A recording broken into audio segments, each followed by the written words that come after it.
Put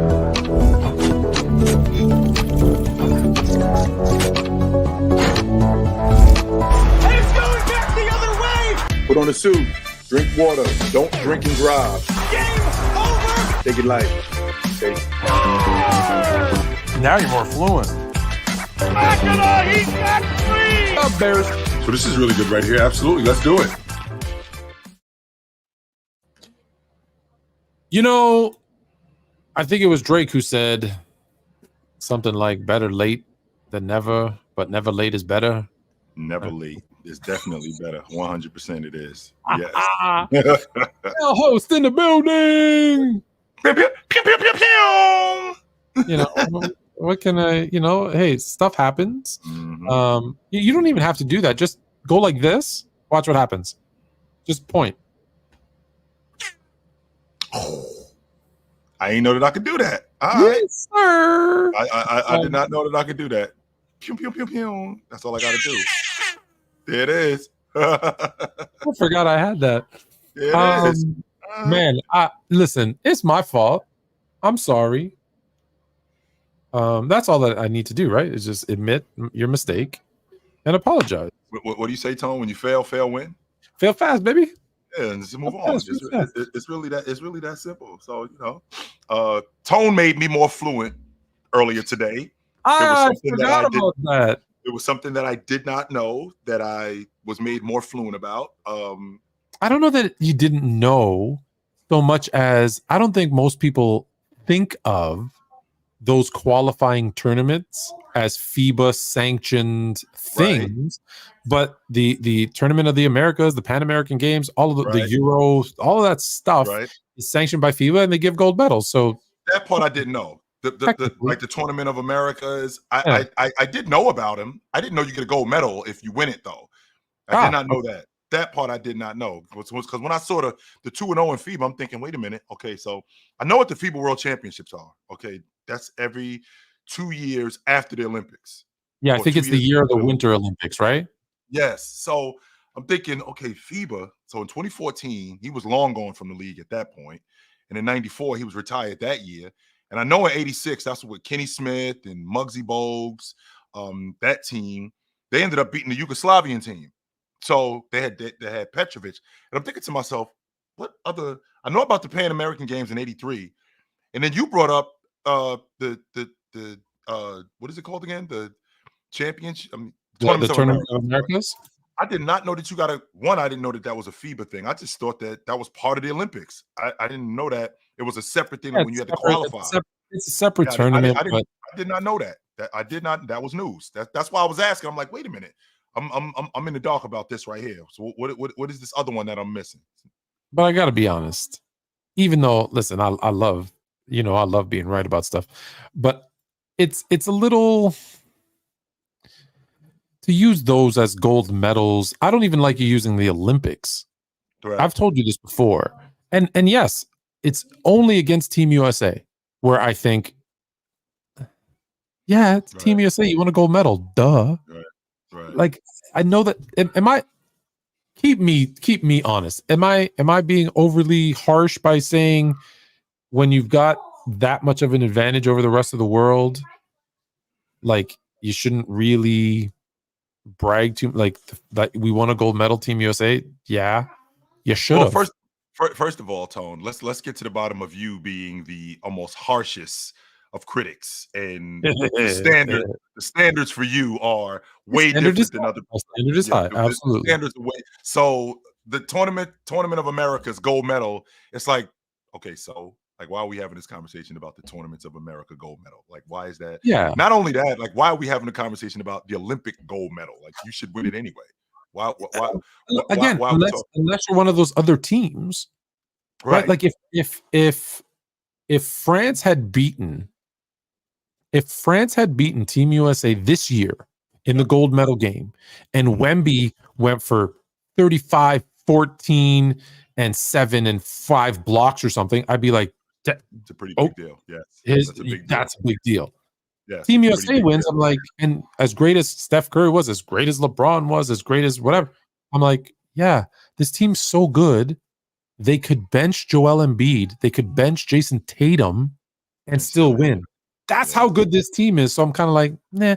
I'm really upset about this, by the way, that this broke. I don't, for just I can't let it I'm go. not letting you off the hook with that one. That's your fault, Tom. That's 100% your fault. Okay. 100% So clear my on fault. that. Mm-hmm. You know, it's actually funny. Speaking of that thing that TikTok that I made you more fluent on. Mm-hmm. Someone in the comments was like, "What are you talking about? You're like family. What do you mean? You guys don't even know each other." What? Are you new here? That should be the tagline on that comment. Remember when you hear people saying, "Are you new?" I feel like I got to respond to that. I feel like you should respond to the comment. Are you new here? Like you've never been here before? Kids call him Unc. My kid, I even said it in the video. My kids call you Unc. Just call me if you're not sure. Yeah, what are you talking about? I feel like I always should have a non-basketball, non-sports related topic to kick off the show. Yeah. And I was worried. I'm being honest. I was worried because I was like, I don't think I have anything that's not sports related. Mm-hmm. I have something that's non-basketball related that I wanted to bring up. And then I was looking through my phone and I found this. And I hope I still have it. I hope I still have it. Because sometimes I see it and I'm like, oh, we're never going to talk about this. And I delete it. And then I look and I see, nope, I still have it. Right. So I want to share this. This is for anyone.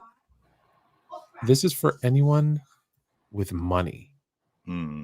That's what we'll call this. Moolah. This is for anyone with money. I'm going to show you a picture. You're gonna like this. I feel like you're gonna like this. Mm-hmm. Or maybe I don't know. Actually, we'll see. Let's find out. Yeah, let's find out. The suspense is killing me, Tone. This is what's been dubbed as the best divorce of all time. The best divorce of all The time. best divorce of all. Any guesses as to why this is the best divorce of all time? Who is that, first of all? Well, back in 1984, Gabriel is the gentleman on the left, the older gentleman. Mm-hmm. He met Christina at a party, and they really hit it off. Yeah. They ended up getting married. Even though she was 30 years younger than him, yeah, I'm good. They were happily married for 20 years. However, Christina eventually decided that she wanted to get a divorce, probably because he was 195 years old. Yep. So after 20 years of marriage, she said she, went to her lawyer and he gave her some shocking news. And that was that they were already divorced. In fact, what? Gabriel, 4 months after they originally had gotten married, went to the Dominican Republic for vacation, and he divorced her because in the Dominican Republic, it is the only country where you can get a divorce and only one party needs to be involved or aware. He said he did this. He said he did this so quickly after so that when she decided to divorce him and try to take his money, she would have no claim to it. Zero. And so Gabriel was given the award of best. Absolutely. You thought Gabriel knew what time it was. I got a younger chick. She gonna leave me anyway. So in the process of her leaving me, I'm caked up out here, and I already had all of this dough before she showed up.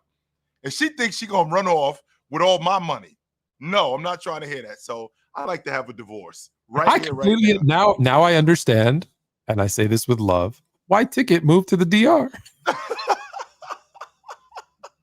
Could you imagine?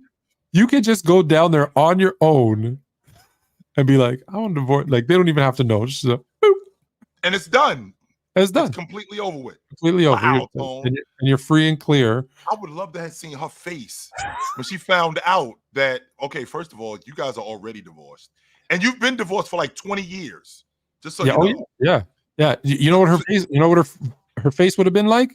I should have gone through and killed him like I was planning in the first place. Yes, that's probably what you was trying to do. That not just half. So you've been divorced and you figured did they have any children or anything like that, Tone? You know, that's the extent of the story that I know. Right. But I think she thought she was coming off some dough, though. I think at his age, they probably did not have any money. The sports story that I wanted to share with you, because listen, we missed a lot of stuff, I think, at the Olympics. Mm-hmm. But you know that there's like shooting. I know last week I showed you the terrible breakdancing people. Mm-hmm. Do you know that this, they have this shooting event? And I just want to point out, like, the male and the female people who compete in this have, like, you can see the gun, it's weighted, there's a handle, there's a wrist brace. Like, look at the glasses that he's wearing up here. You can see the glass, the headphones for like, that's the gold medalist that you're staring at right now. Right.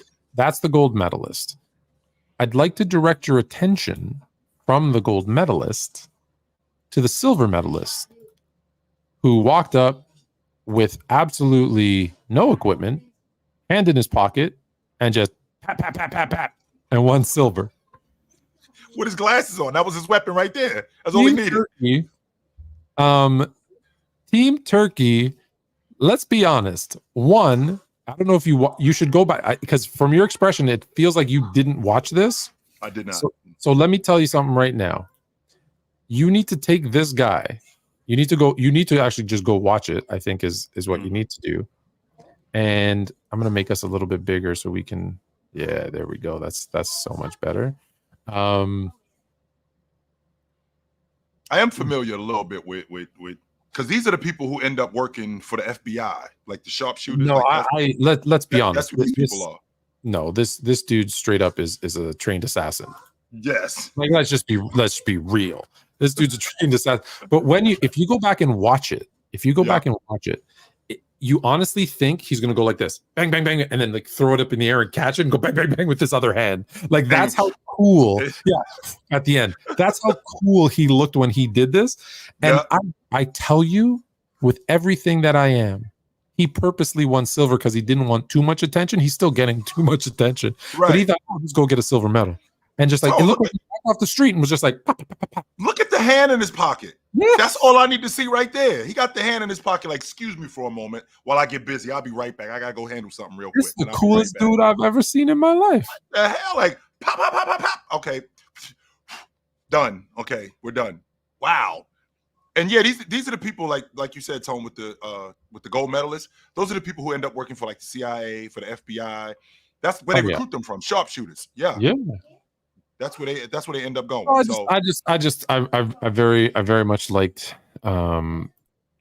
liked what I saw there. So I thought I'd share it with you because he reminds me of Mariano Rivera. And for those of y'all who are unaware, Mariano Rivera was a closer for the Yankees. Every time Mariano Rivera came into the game, he always reminded me of somebody who was doing something right before he came out.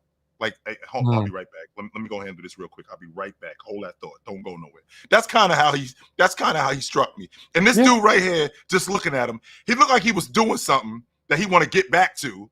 So he came out here real quick. All right, let me go handle this and I'll be right back. That's what he looked like. I'm telling you, the Turkish government went to him and said, hey, we need to have a couple of medals. Can you just go grab us one in shooting? He's like, fine. Make sure you get me my coffee, right? He's like, okay, silver. All right, peace. Like, I suppose I could go handle that real quick. No problem. He's my new favorite dude. I love this dude. Real. Yes. So it was just an interesting thing that I saw. So that's our non-NBA and NFL stuff. But we got a lot of topics. I have a list here.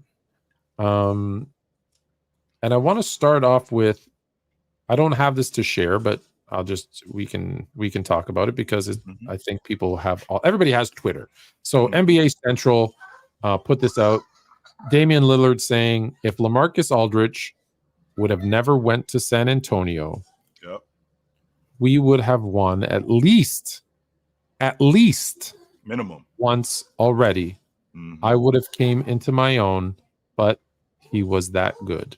Mhm. Now, is this more of a he's trying to compliment LaMarcus Aldridge because people forgot how good he was? Mhm. Or do you think he's lost his mind and he's delusional and actually thinks they would have won a championship? Well, if you think about during that time, I think LaMarcus left. I think he left Portland in 16 to go play to go to San Antonio. And if you think about the teams that it was going on during that time, so they wasn't beating the Warriors. Let's say for the sake of argument, LaMarcus Aldridge stays on that crew. They're not beating the Warriors. That's the team that's the team to beat. I think that they still would have been a good team. I don't think that they beat the Golden State Warriors of all the teams. But Now, maybe he thinks he's better than Curry. no. Aldridge is better than Draymond, and I don't know what CJ McCollum Yes. is Clay like. Now, I will tell you this, Tone. I do think that the competition aspect of it from where Portland is, I think that they would have been better, and I do think that they would have had a better shot at being more competitive. So, like for example, in 19 in the Western Conference Championship, do they get a game with LaMarcus Aldridge? Sure. No. Yeah. And the reason why they game. don't here's why they don't get a game, Tone. Oh no, Damian Lillard, 2019. yeah, Oh, 2019 when they played in the Western Conference Championship. no. Now remember, there's no KD in that series. But Yeah. even still, right? Even still, they don't get a game. The reason why they don't get a game, I'm sorry. Dame Lillard got his ass kicked all 4 games by Steph Curry. Clearly outplayed him. Now in 16, he put up a better fight in 16 than he did in 19.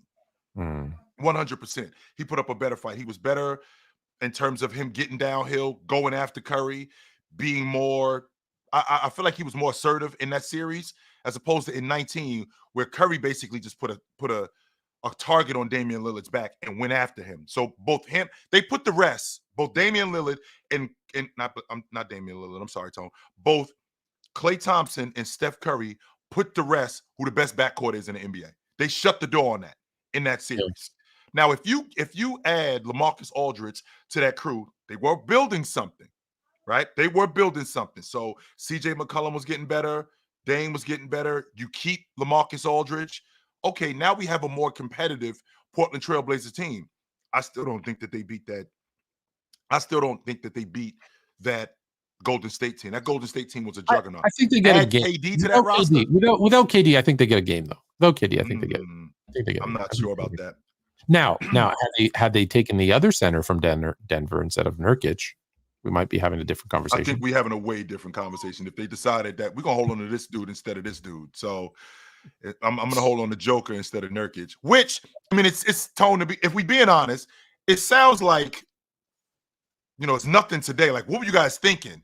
But I mean, no, that was he was a second round pick, and go look at what he did in his first year or two. He wasn't like right. Unless you were probably in the building, right, watching him every day, you weren't thinking this guy's gonna develop. And I think you could have had a package. And then if you had, him at center, LaMarcus at your 4, and then a backcourt of CJ and Dame. Now we're cooking. Now we're having a way different conversation. We got Joker at the 5, we got LaMarcus at the 4, we got both CJ at the 2 and Dame at the 1. Yeah, we're cooking with gas now, Tone. Yes, we are.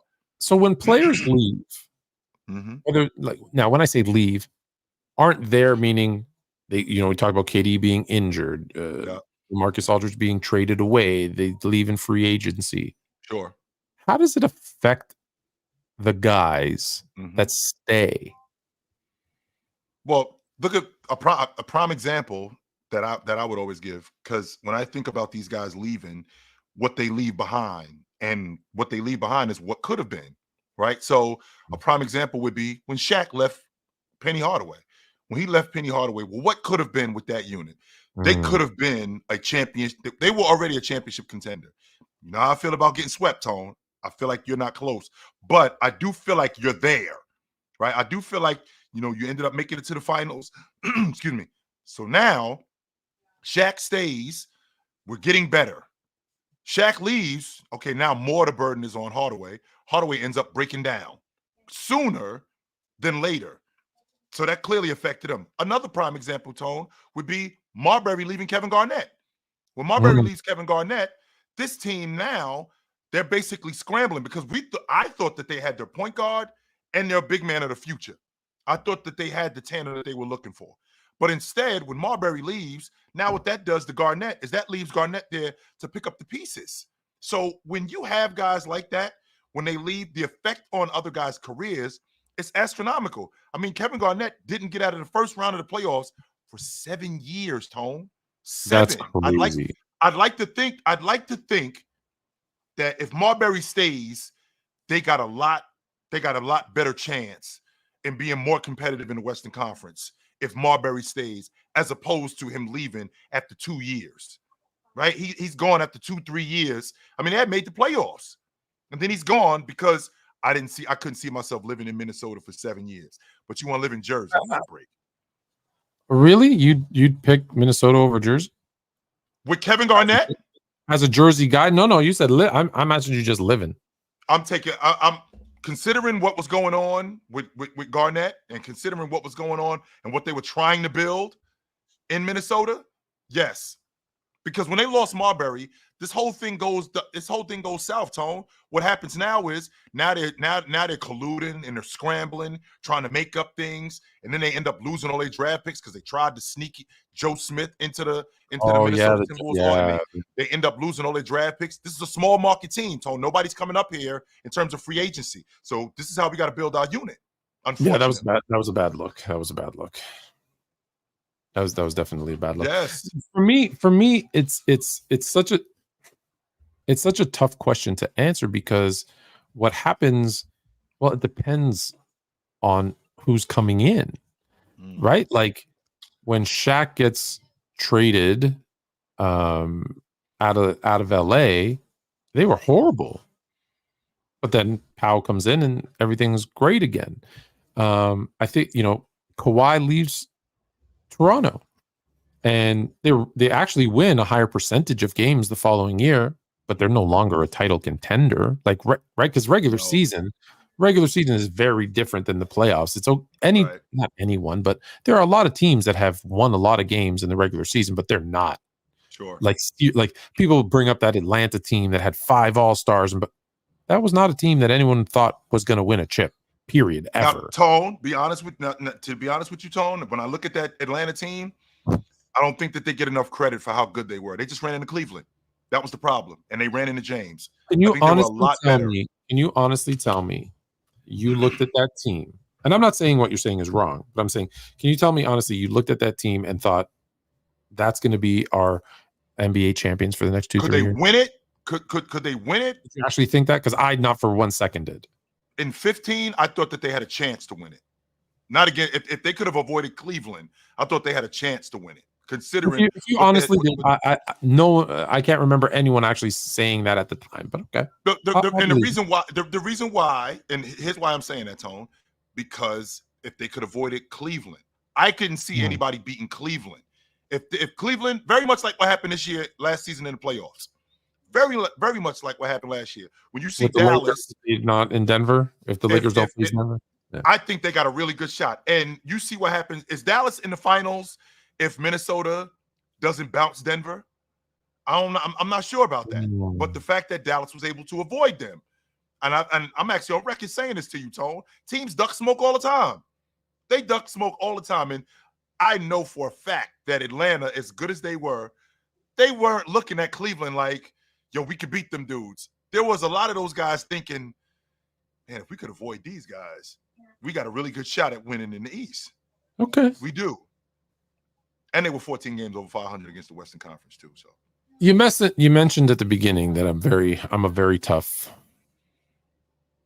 grader, scorer, or whatever you want to call it. And, at the top. And I actually think a lot about how you give me a hard time about the Hall of Fame and how I'd have like 1/10 of the people that are in the Hall of Fame. If it was an NBA only Hall of Fame, there'd be like 100 guys. Tone has one for every 100 guys. Tone has one guy. That's Tone. Not 5 guys. One guy for every 100. And I think about it a lot, and I keep wanting to tell you this, that I kind of came up with something one day, and I think it's why I think this way.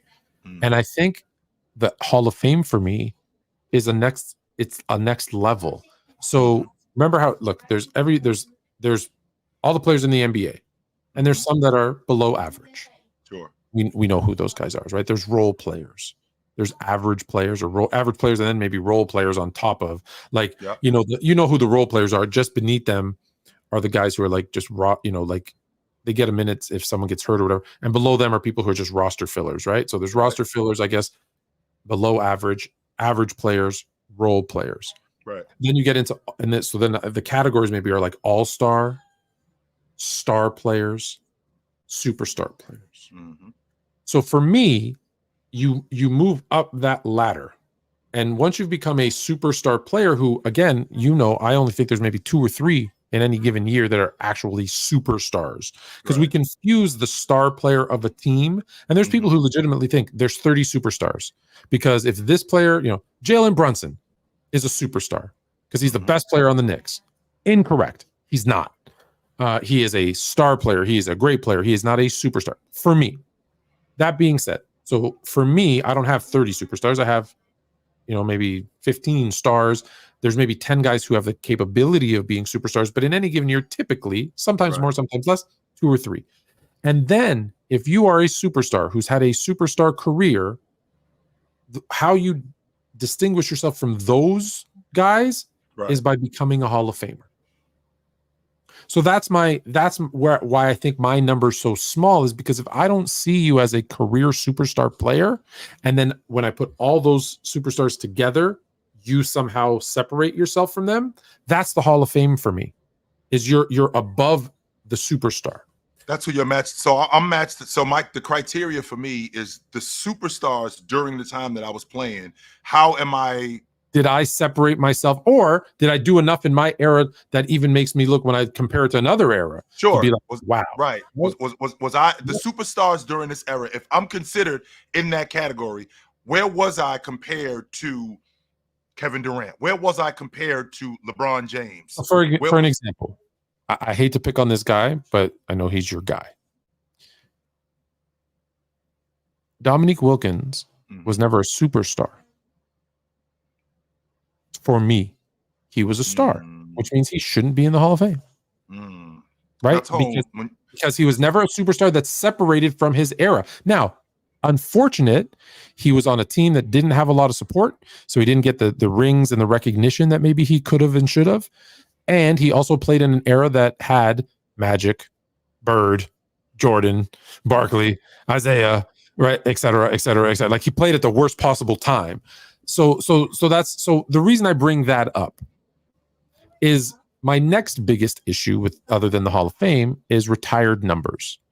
And I don't want, and I've told you this, I don't want anybody's number being retired. Anyone. I personally like, and I can't believe I'm saying this because you know how I feel about the Dallas Cowboys. I personally like how the Dallas Cowboys just have a ring of honor that recognizes their greats.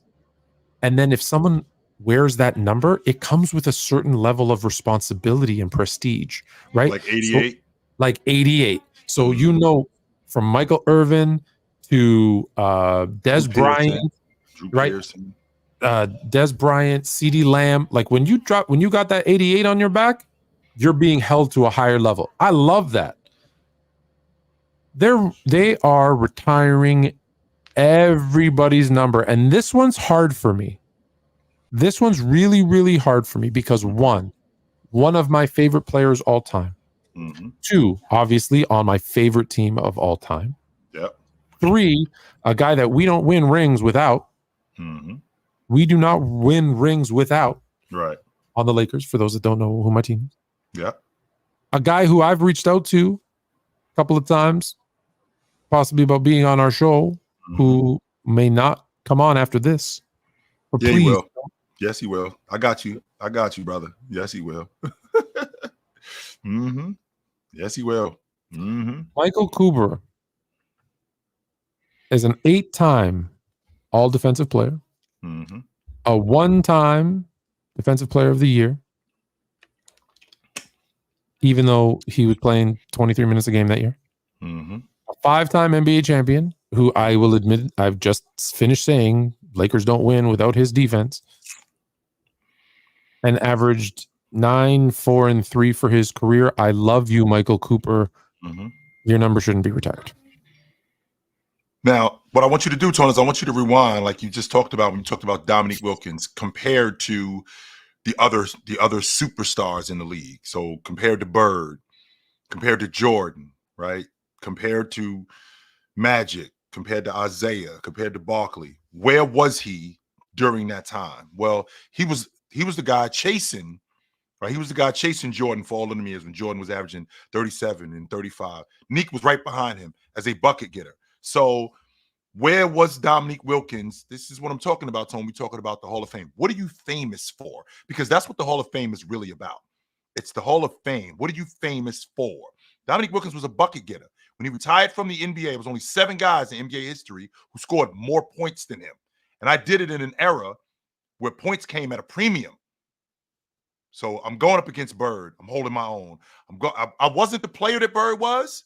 No, I was not. I wasn't the player when I showed up in 82. I wasn't as good as I think I was. I wasn't as good as Doc at that point. I became better as the years went on, as he got older. But guys like George Gervin, I became better than those guys. I became better than Bernard King. I became better than all of these guys. It's just that, to your point, the guys at the upper echelon, Bird, Magic, okay, I wasn't better than those guys. However, I still was consistently a top 10 player during that time. So now let's fast forward to Michael Cooper getting his jersey retired. Well, what is Michael Cooper famous for? Tone, I was a defender. That's who I was. I was a lockdown defender. And as a lockdown defender, there aren't many guys during my time. I showed up to the Lakers in 79. From 79 to 90, that's 11 years. I was an elite defender for 8 of those 11 years. Tone, I was first team all NBA. I was first team all defense 5 times. That's the same as Jabbar and Olajuwon. Now, would I say he's the same defender as Olajuwon? Absolutely not. I'm not doing that. However, what I do say is, what is he famous for? He's famous for being a defender. If I'm thinking about the defenders in the history of the Los Angeles Lakers, where would I put him? I put him at the top of the list. Just from guard defenders, I think it's Bryant and it's him. Do you know what that means then? That means that Minnesota needs to retire Rudy Gobert's number when he's done. And they will. That's depending on how depending on how long he plays there, Tone. Because if he only plays there for a year or 2 years, no. But I think we're those two things are apples and oranges, Tone. Because we're talking about Michael Cooper, who spent his entire career with the Lakers. 11 years he was there, from start to finish. He didn't play for anybody else. 12 seasons. 12, actually. Yeah, he showed up with Magic. Right, he showed up with Magic and retired the year before Magic did in 91. So, with that being said, my entire career, my entire body of work is with this one team. Not only is with this one team, it's with the Lakers and the prestige that you guys have with Jerry West, with Elgin Baylor, with Jabbar, with Magic, exactly. With all of these guys. And me, which what I'm famous for is being a defender. I'm at the top of that list. Just like you have a guy in your organization who's the best shooter, just like you have a guy in your organization who's the best scorer, just like you have a guy in your organization who's the best rebounder. That kind of stuff matters. And so you're saying he's such a good defender, because this is how I look at retiring numbers, and this is why I say I don't like it. You're telling me he was such a good defender, such an iconic Laker, and that's the thing. Let's be clear. Great defender. You heard all the praise I gave him before, right? This is killing me to say. He was such a good defender, such an iconic Laker. Sure. That no one should ever wear his number again? Yes, Tone. Yeah, I don't. Yes. Because when I think about what he did for the Lakers, right? When I think about this is the standard. Bryant, and before Bryant showed up, it was him. And not only that, Tone, remember, in the last 40, if I'm not mistaken, since 79, it's 45 seasons. Your team has won the NBA championship 11 times. I was on half those teams. Was he the best player on those teams? I was the best defender. Was he the best player on those teams? I was not, but I was the best. I was arguably the best player on that team. The second best. Now, hold on. Was he the second best player on those teams? I was the best at what I did. Was he the second best player on those teams? He was not better than Magic. He was not better than Jabbar. He was not better than James Worthy. So at best, he was the fourth best player on those teams. And I'm giving him credit and saying they don't win those chips without his defense.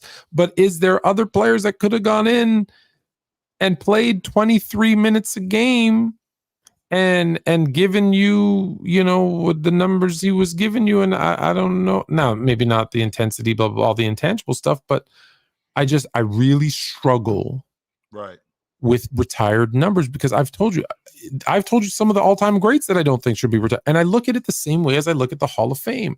Like I see people in the comments saying, and they give me Dominique's numbers and they said, that's a Hall of Fame career. And I say, yes, by the standards of numbers, it is. But by my standard, which I understand is crazy. Mm-hmm. My standards is all-star, star, superstar, Hall of Fame.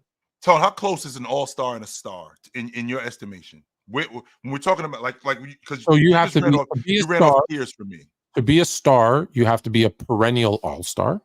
Okay. And then you need to add in all defensive or all NBA teams selection, like multiple team selections, and you are the leader of a team. And the only thing that's no, because a superstar has all of those things, but also has the ability to be a leader of a championship contending team. And I'm again not picking on Jalen Brunson. Jalen Brunson is a star, but he is not leading the Knicks to a title. So he falls short. Now there's other things too, but he falls short just for that one thing alone of being a superstar. So it's close. Listen, we're star player, superstar player for me, but I have, unlike most people who just kind of throw out, oh, he's a superstar. Oh, the Lakers have LeBron and he's a superstar, and Anthony Davis is a superstar, and Austin Reeves is a superstar. I've heard that, right? Like, no, I don't just have not heard that. I have heard that. I have heard that.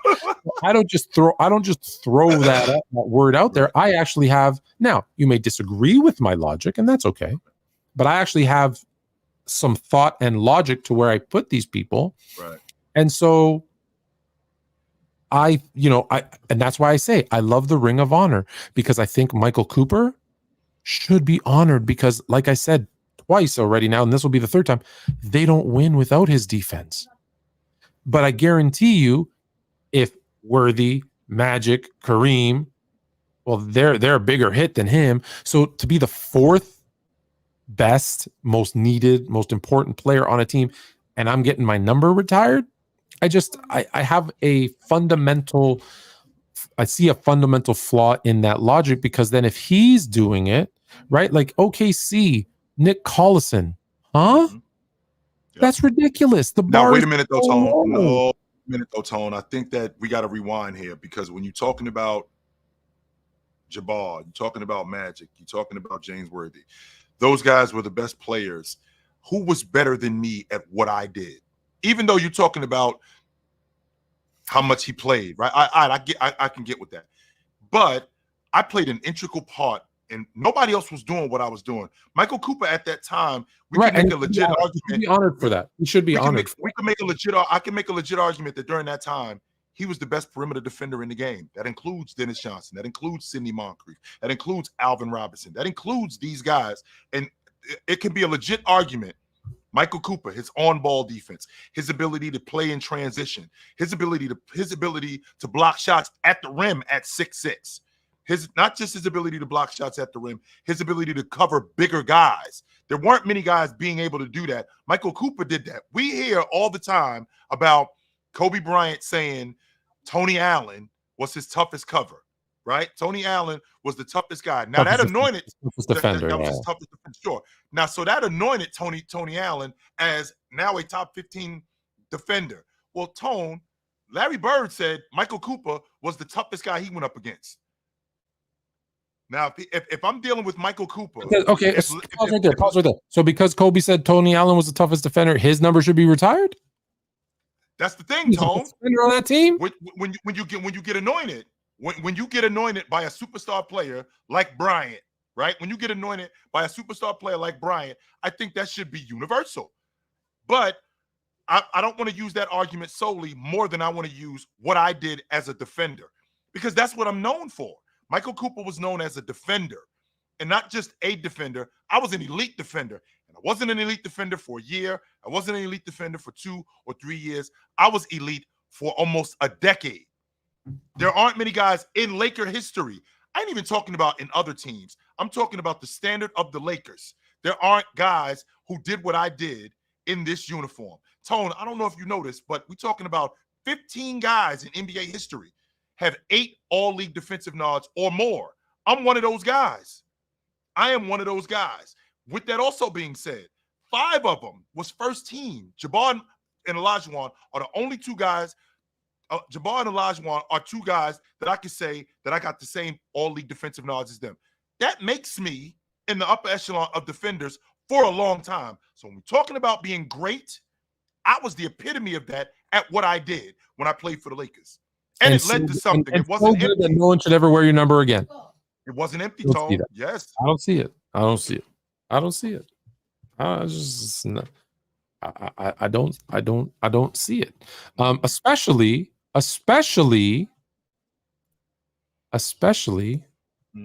because who is he defending? Because apparently, according to Anthony Edwards, he was defending guys who had no skill. Oh my God, this is incredible. Because, quote unquote, this is Anthony Edwards speaking, they say it was tougher back then than it is now, but I don't think anybody had skill back then. MJ and Michael Jordan was the only one that really had skill. So that's why when they saw Kobe, they were like, oh my God.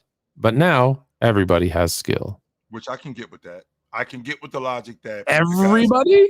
I can no. What I can get with the logic is there's more skilled guys. I ain't saying everybody. Of course, there's more skilled guys. I struggle with this one because this is where the you're an old head starts to come out. I think there are more guys that have more skills, but there are certain skills that have been lost. Such as boxing out, footwork, passing. Like there's a lot of things, posting up. Like there's a lot of skills that are gone in today's game. Now, you want to talk about shooting, especially 3-point shooting? 100%. It's better. You want to talk about ball handling? It's better, but there's also been rule changes, right, that have helped, right? When I could only dribble like this, going back to 50s and 60s, as opposed to this, right? It completely changes what I can do with the ball. And I rarely agree with Isaiah Thomas, but if you watch them when they would do certain things, whether it was like exhibition games, when guys used to go to like Rutgers, those types of, Kenny Smith will tell you this, etc. If you can go watch old tapes, right? You saw that they had certain things in their bag, but if they did it in the NBA, they'd get called. Right. So while I agree, let's be very clear, more skilled players today, 100%. Each player has a bigger, I think, selection of skills, right? But that was also because, well, if you were 7 foot plus, you weren't allowed to dribble the ball for the most part. You were asked to back to the basket, learn how to post up. If you were power forward, you were rebounding. If you were a 3, you did this. If you were a 2, you had very assigned roles, and they forced you to do things, and they just didn't let you do anything else. It doesn't mean you couldn't.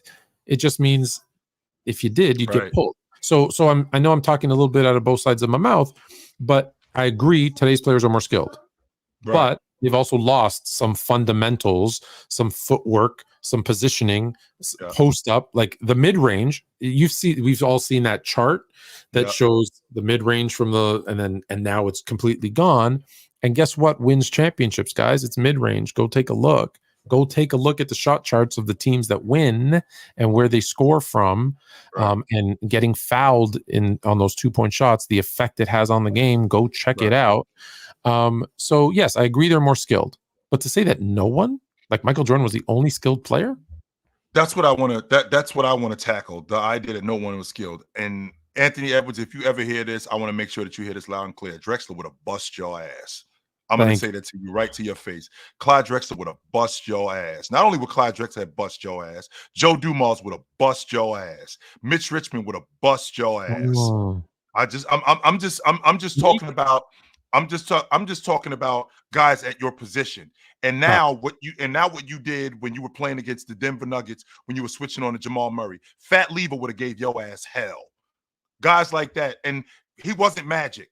He wasn't Stockton, but he would have given you hell. I've seen you come off a pick and roll, not being able to read the defense, not being able to knock down, not being able to knock down an open shot, fumbling the basketball, dribbling the ball out of bounds, not being able to know which direction to go in. When you take 2 dribbles, not being able to pull up and be as clean as you are. So when you want to talk about guys being IQ another, I don't know if that's a skill, but IQ is another thing that's lacking. But go ahead. Not only that, when I think about guys being skilled, specifically skilled at one thing, those guys back then, Joe Dumars was a damn good ball handler. Not only just a damn good ball handler, ridiculous defender. Same thing with Clyde Drexler. I don't know if you know this, Anthony, but Clyde Drexler is the only guy in NBA history when he retired in the top 10 all time in steals. Never one time made the All-League defensive team, which is ridiculous to this day. Never made the All-League defensive team. That's kind of like Tim Duncan never winning a depoy, yeah? Like never winning it. Never one time made the All-League defensive team. That's because he's got to go against guys like Jordan, right? That's who he's got to deal with. He's going up against guys like that. But when I think about you saying stuff like these guys weren't skilled, and then Kobe Bryant shows up and everybody's like, oh my God. Well, no, there were plenty of guys who were awesome back then who we were in awe of. You, on the other hand, I think that your skill level is of the time, but I think that the guys back then, their skill level is also of the time, and it could also relate to today. I think that you are Mitch Richmond, except you're just a better athlete. Every time I watch you play, a worse shooter. Yeah, that's what I think you are. I don't think you can. I don't think you shoot it. I don't think you shoot it like him, but I think you're a better athlete than Mitch Richmond. That's why I compare you to. I just want to say one thing to Grande Jones. Go watch the 92 finals Bulls, because I know people don't watch regular season games, so it's easy to find this game. Go watch Bulls and Trailblazers and watch Clyde go left multiple times and even lay it up with his left hand on with Jordan defending him. Oh, that's a narrative. That's what that is. Let's stop. That's a narrative. That's a narrative that he heard. Yeah. Somebody say, and he's just going with it. He doesn't know. There's no way that you can play that long, be an elite 2 guard at that point. And let's just say, for the sake of argument, that's true. Jabbar only had one move. Stop this and you stop me. So what? So what? Stop it then. If I can only go right, or if I can only go left. Ginobili was extremely left-handed. James Harden is very left-handed.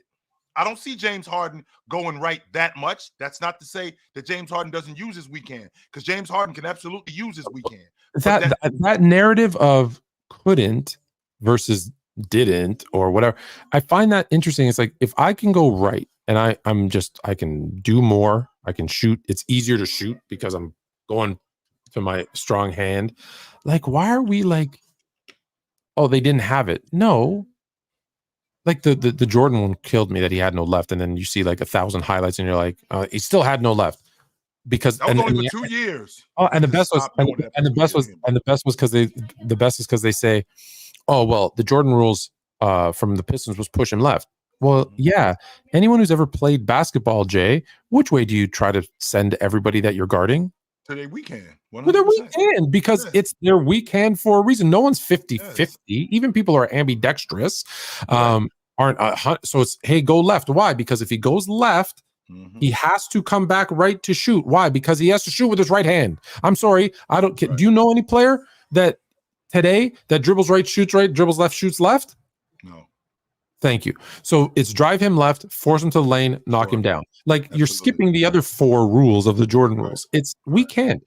So, yeah. So Anthony Edwards, I think, a little bit misinformed. And so is Grande Jones when he says that he's bodying those little guys. Grande, I don't know if you noticed, but Clyde Drexler was 6'7", 235 pounds. Clyde Drexler would body you, because Clyde Drexler was bald at 13. He had man strength. He was 6'7", 235 pounds. He was not a small dude. I tell everyone the story. When was the first time? Did you ever experience like dad man strength? Yes, from my uncle. Yes. I was 13 years old. Mm-hmm. Uh-huh. Yep. You can share it if you want. If not, my uncle. You get around that age, like around 13, 14, 15, when you think that you can take the old man, or you think you can take. So I'm like 14. 15, I'm 6 foot tall at 14 years old, and I think I could take my uncle. That was, of course, we get in the house, and I get in his face, and he pushes me up against the wall with one hand. And Tone, it was like a stone that I couldn't move. I'm trying to move it as much as I can. I think I'm this big badass, and it was like a stone that I couldn't move. And he said to me, quote, "Don't you ever get in my face again." And that was the end of that. We're done. My dad's about 5'5", 150 pounds soaking wet. Mm-hmm. And it's almost the exact same story. 13, 6 foot tall, talking too much smack. And I swear to this day, like, he lifted me off the ground with one hand and put me up against the wall and said, "Don't." Now he swore I won't do that. And he also swore in Greek. So it would, and was like, "Don't you ever do that again." It was my fault. It was in the wrong. I can look back and say that now. And I swear to you, he lifted me off the ground. And I was like, "How the hell?" And then I was like, I should have known a guy who like breaks stuff off with his hands. You remember those bikes, those 10-speed bike that had those metal teeth for the pedals? He would ride those barefoot. I should have known. That's a different dude. That's a different dude. Right? Yes, I should have known. That was Clyde. Just always had that. The second you lose your hair, I think you get that. We have a couple more on our list of topics, and then I'm going to send. I'm going to send you guys the link for you guys to jump on. However, there's something that wasn't on our list that was sent to me, and I'd like you to indulge me for a moment, if you would, because I want to ask you a question, and I actually feel like I'm going to defend LeBron James in this. However, and this is a Photoshop picture, I guarantee you. Reports have come out of the Olympics that after his big game, Steph Curry was tested, but as was Anthony Edwards, Kevin Durant, etc. But who was not tested is obviously the story now, was one LeBron James. My question to you is not anything that's going to get us in trouble. It's story, non-story. It's always a story when it's James. Always. Yeah, I always feel like it's a story when it's LeBron James. And we can't like enjoy, being in the Olympics and winning a gold medal without it being something else. Same thing happened, I think it was 2 years ago, when Donovan Mitchell went for 71. Okay, we got to make sure that you're not too good, right? So now you got to come in here and you got to piss in this cup, because we got to make sure. Same thing happened with Damian Lillard when he went. I think Dame went for like 70 in Portland. He got the finger. Yeah, he got the finger wag. They come on in here. The Olympics are very, very strict about that sort of stuff, especially in a time like this. They're very strict about that stuff. And then what we don't know is if James had been tested previous to that, right? We don't know that if he wasn't tested before the game, he might have been tested earlier in the week. He might have been tested before that game, as opposed to the rest of those dudes who were tested after the game. So we don't know that. But it's always going to be a story. It's always going to be a story. What I don't like is, I don't like the fact that if that's the case, why are you testing these guys after the game? Why isn't this going on before the game? Well, there was some scrutiny. There was some scrutiny from players or athletes. I shouldn't say players, athletes, about getting tested before, because it's a blood test and it might affect the way that I play, and that's not fair. But the person who sent that to me said the question was, how come we've never heard of LeBron being tested? And I have two answers, and I say, well, one, because that's their policy. They just don't report on it. Two, why don't they? Like, why don't they? If you really want to prove that there isn't an issue, why not test everybody? And why not post it? This is the dates that they were tested on. And everybody gets tested, and everybody gets tested at least 3 times a year. One near the beginning, one in the middle, one at the end. If you really want to put it, because if not, there's going to be people like Kevin Garnett who just make accusations, who just say, well, never been tested. There's a reason. Too much money in it if they get caught. I've always been of the mindset that I said, just make HGH, EPO, just make it legal. I don't care. I'd rather be regulated and a doctor doing it than, when you hear stories. I know it's old. Mark McGuire and Jose Canseco sticking a needle in each other's butt in the Oakland Athletics locker room. But otherwise, like, when you leave it up for debate, like, why leave it? If you really don't have a problem, then why not just make it so that it's not a problem? The reason why is the same reason why when you watch the news, Tone, what's on the news when you watch the news? It's bad news. So if we test James, if we test Curry, if we test Bam Adebayo, if we test all of these guys, we have nothing on these guys. I mean, that's not news. That's not news. Like, we wouldn't even know that if Curry wouldn't have came out and said, "Yo, they made us piss in the cup after the game." We wouldn't even know that. You're telling me if LeBron James, or we're going to use him because he's the most popular, if LeBron James was tested 3 times a year publicly, blood tested, HGH, EPO, because steroids, nobody uses steroids anymore, guys. Get over that. Enough of that, guys. Nobody's sticking them. Like, nobody's sticking needles in each other. It's not 1982. No, that's not going on, guys. so like, and now that's like, damn, like, what he's doing is already crazy impressive. Yeah. How impressive is it if you take away all the naysayers? I think it would get old, Tone, to be honest with you. If they ended up testing him and we saw it like more than once, more than twice, which I'm sure he gets tested plenty. But even if he did get tested and we saw it, it would get old. Like, and not only would it get old, it doesn't. You don't have to. I'm not saying go like have a press conference and jab him in front of everybody. Right. I'm just saying, like, everybody gets tested. Here's, if you want, you can go on. Listen, I don't want to bring this up, but in the NFL, there's a diversity report that comes out every year. Right. I'd say 99% of people don't even know it exists.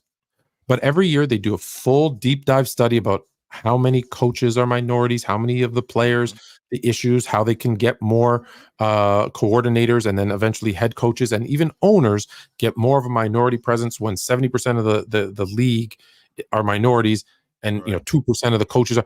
They have this full report. Okay, now in the first couple of years that they did this, it was a big news story. Everybody ran to it and started reading it. They've done it every single year since. No one ever talks about it anymore. Right. Now, that's a bad thing because that's something important that should be. Right. But same thing. You do this report and say, okay, the Western Conference is getting done now. The Eastern Conference is being done. And the report's there. You can go to NBA.com/ drug test report and go see it. There you go. It's done. It's done. But then, and Tone, you're a conspiracy theorist. So if that does happen, right? If we do get James tested, not necessarily tested on that. Let's be clear. I'm not just saying James. I'm saying everybody. We're just using him as an example. Yeah. Okay. But if you do get him tested, what's going to be the logic? Well, who's doing the testing? And how often is he getting tested? Did this guy do the testing? But that's what I'm saying. We're saying it's 3 times. It's beginning, middle, and end. And it's this company that's a third-party company. But it will be some sort of conspiracy theory. Then you'll still see people say they fraud the test. Yes, it'll be on some level. There'll be some conspiracy theory. He owns some stake in this company. He knows somebody. Clutch owns. Owns he knows somebody. The third party when the Balco thing was going on was somebody who knew his wife. That's how he got. And that's how he got tied up in that, through her business, right? Somebody who knew his wife, and he's connected to his wife. So now he's involved in this. When in reality, I ain't got nothing to do with this. Nothing to do with this. On top of that, Tone, the FBI who took down Balco, wouldn't they want, of all the people, if this is going to be a story, to make sure that we have the right one. Because what No. we don't want to do is we No. don't want to have egg on No. sure, so we don't want to have egg on our face. We don't. No, they don't know. No, because someone's paying everybody. At the end of the day, you follow the money, and there's too much money to be lost. There's too much money to be lost, and I think that's why they don't want to know. They don't want to know because, and I'm not accusing anyone. I'm just saying they don't want to know because if the wrong person gets caught, that could be detrimental. Sure. That's why Jordan gambling suspension is still a story, right? It's still a conspiracy because the money behind it makes sense. Well, you don't want the best player, the face of your league, known that he was suspended for gambling. That's why it still has legs, even though you hear a ton of reports that that's not the case. It still has legs because, well, is there a reason? Is there a money trail that would suggest that that's why they would cover it up? There is. Okay, then that's for most people. You know, the first thing any you know Mrs. Fluent is an investigator. I do know that. Yes. And the first thing is when something bad happens is follow the money. Yes. Every time a husband is murdered, guess what? 9 times out of 10, it's the wife who's getting the $10 million life insurance policy, right? Or the family, or it's not always. There's some random acts, but typically you follow the money. You typically find your answer. You know, I to this day will tell you. To this day, I will tell you, and I'm going to get a lot of grief for what I'm about to say. But you know, I'm a conspiracy theorist. Mm-hmm. You are. Mace killed Biggie. Why are you laughing? Who gained the most? Puffy and Mace. Because the second he was gone, who became the feature? Mace. Who made all the money from Biggie's tapes? Puffy. I don't know if it was he did make a mistake when having Biggie. Biggie ain't had no business in California. None whatsoever. I don't want to go down that path. So we have a super chat, and then we have a couple more topics. David said, so my friend that went to the Fanatics Fest over the weekend said that KD was being an a-hole, no surprise, to fans. Why is such a great player like him seem miserable? You want to tackle that one first? Well, I think a lot of you guys forget that these players, football, baseball, basketball, doesn't make a difference. These athletes, they people, and they want people to love them, and they need people to love them. And KD is one of those guys. And when he hears that, as much as he's heard it about how soft he is and how thin his skin is, it starts to wear off on him. It starts to wear on him to the point where now KD was the original who wanted to be loved. So now he's acting like, well, you guys hate me anyway, so I might as well hate you back. When in reality, I really don't want to. I want to be loved by you guys, and I want you to love me. So KD is 100% soft. You are correct, Ox. Not only is he soft, his whole family is soft. So much so that when you criticize them, like I do, with facts, not opinion, his brother will hitch up you in your DMs. Here's Tony Durant trying to block what he said, but I took pictures, bro. Trying to be all okay. Mm-hmm. Tony Durant all crying about why are you so hard on Kevin? Shut up. That's why. So why is Kevin Durant look miserable? Because he is miserable. Why is he miserable? Because he doesn't understand what I know. And here's what I know. You can play a game that you love. You can make hundreds and hundreds, heck, billions of dollars. But life isn't the same if you don't have like a wife and kids and someone to share all of that with. And this man, as much as I give him credit for loving basketball and putting basketball first, doesn't have what's really important in life, which is a loving, supporting family around him. And that's why he's miserable, because for all of those hundreds and millions of dollars, he clearly can't get hair plugs or some lotion for them damn legs. And that's on him. If he had a wife, I guarantee you his hair would look better and his skin would look a lot more moisturized. Mm-hmm. That's all I'm saying. There you go. That's all I'm saying. Thank you for the super chat. Mm-hmm. You agree with it. That's why you're not saying nothing. I can't. When his brother came after me, I could not believe I could not, because what I said too wasn't even bad Right. about Kevin Durant. It was just, I forget, it was a factual. Someone said something that was incorrect, and I corrected them. I said, no, actually, da da da da da. And his brother went like ballistic. Blah, you don't blah, blah, blah, blah. Like, dude, like we share a name. It's Tony, dude. Just like, just chillax, bro. One more. Yep. I know you've been following this on my TikTok. What do we have? Uh-oh. I know you've been following this on my TikTok. Who drafted Scottie Pippen? With the 6th pick in the 1987 draft. Is it the 5th or the 6th pick, Tone? The 5th pick, I'm sorry. With the 5th pick in the 1987 draft, the Seattle Supersonics select Scott Pippen. Scott Pippen. The reason why I know that because I was actually there. You were at the draft? I was there. I was in the Felt Forum in New York City. Yes, I was there. 14 years old. And that's when the draft was free. Yeah, I was there. No. We were like, who the hell is Scott Pippen? We had no idea who that dude was, though. None whatsoever. None.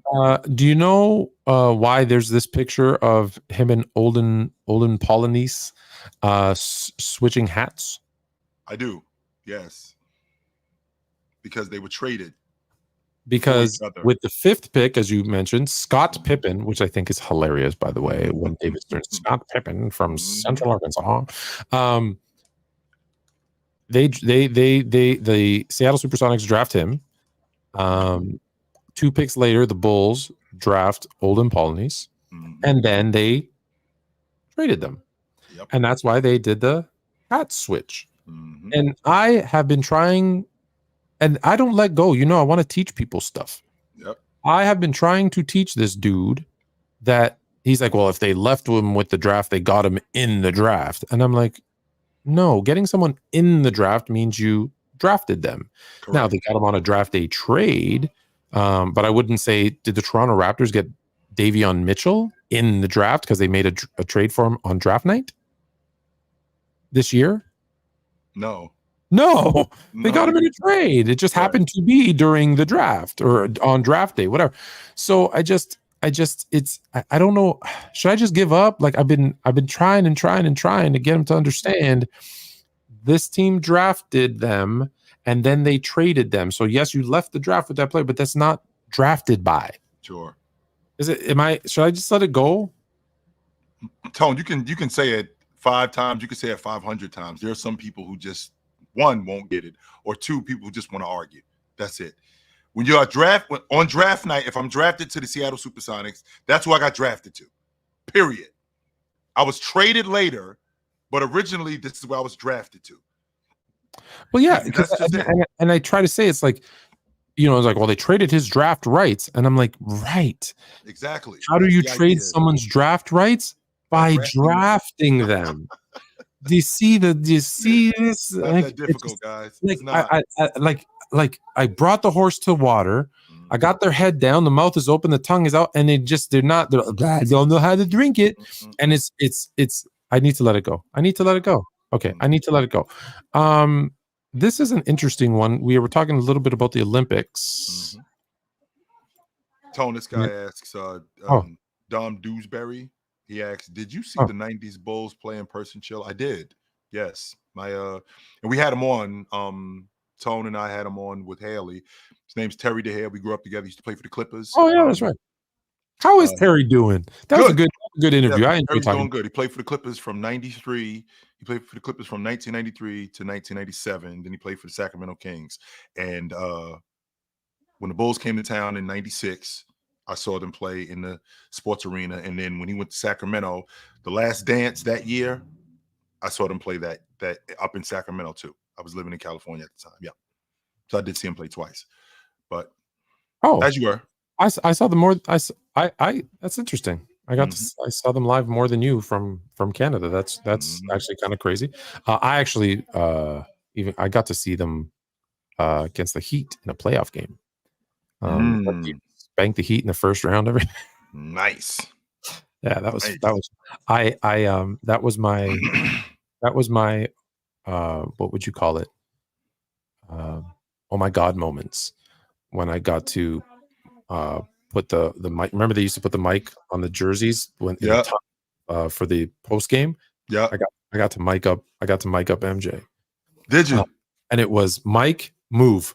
Yes, put the mic on him and get out the way. Mike would move. I'm like, I've never moved so fast. Yeah, that was a cool game. That was good to watch from that standpoint. Olympics MVP is so new. This is only the second time they've done it in sort of the modern era that it's not something that people even think about. Really, I'm not even sure there's a trophy. I said, how is the MVP chosen?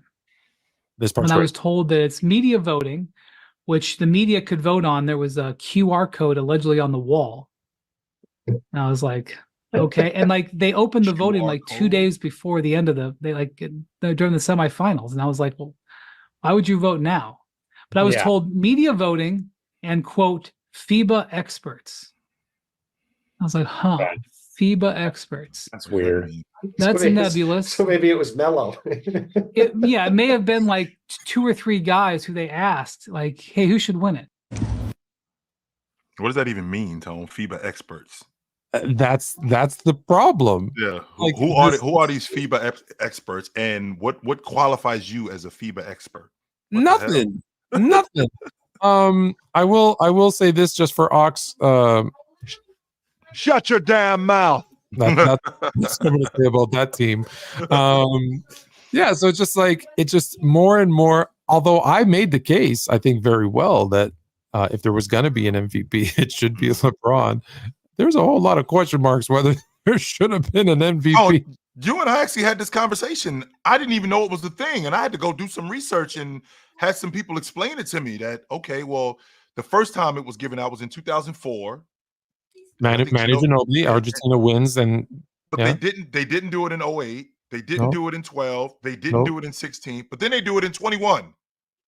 And I've said that to you before. Well, when the Olympics get delayed by a year, right? They figured let's do something, right? So I didn't know it was a thing. I'm like, what? When did being the MVP of the Olympics become a thing? It sounded like the in-season tournament. Like it kind of just got thrown on me. Like now I gotta now be involved in this. Like what the hell is this? Well, you know why, right? I don't know why, Tone. Oh, I'll tell you. LeBron James. Oh, that's what explains it. Oh, do you know that there's people? Do you know that there's people? And you, even though you have him as the GOAT, do you know that there's people now saying, well, he's got 3. He's got 3 gold medals and Jordan's got 2. So now he's the GOAT. And let's put an MVP trophy on.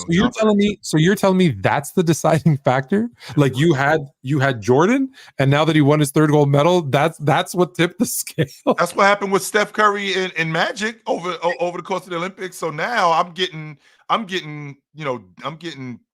comments and things like this. Is Steph Curry better than Magic now? I'm like, give me a break. Because he won a gold medal. Like, give me a break, yo. It's just like it drives me nuts. It's like I have this opinion, and anything that this person does, now I'm going to use that as well. Now you have to believe that what I believe. No, I never have to believe what you want to believe. I'll tell you the same thing I told Ox. Shut your damn mouth. I love Ox, by the way. I miss you, Ox. I don't know. Come on, man. Let's talk again. Rasheed Wallace, speaking of people who should shut their damn mouth, Rasheed Wallace believes that the Wizards, Michael Jordan, was more dangerous than the Bulls, MJ? To be honest with you, Tony, I don't know what that was about. I would like to know where he was going with that in context. Like what did he mean when he said that Jordan, MJ, 38-year-old Michael Jordan was more dangerous? Would it be because he just came back to the game and he was trying to prove that he could still play?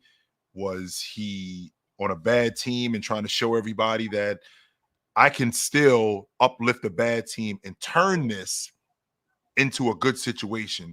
And that's a dangerous player. But that guy isn't more dangerous than the guy who had never won and trying to win.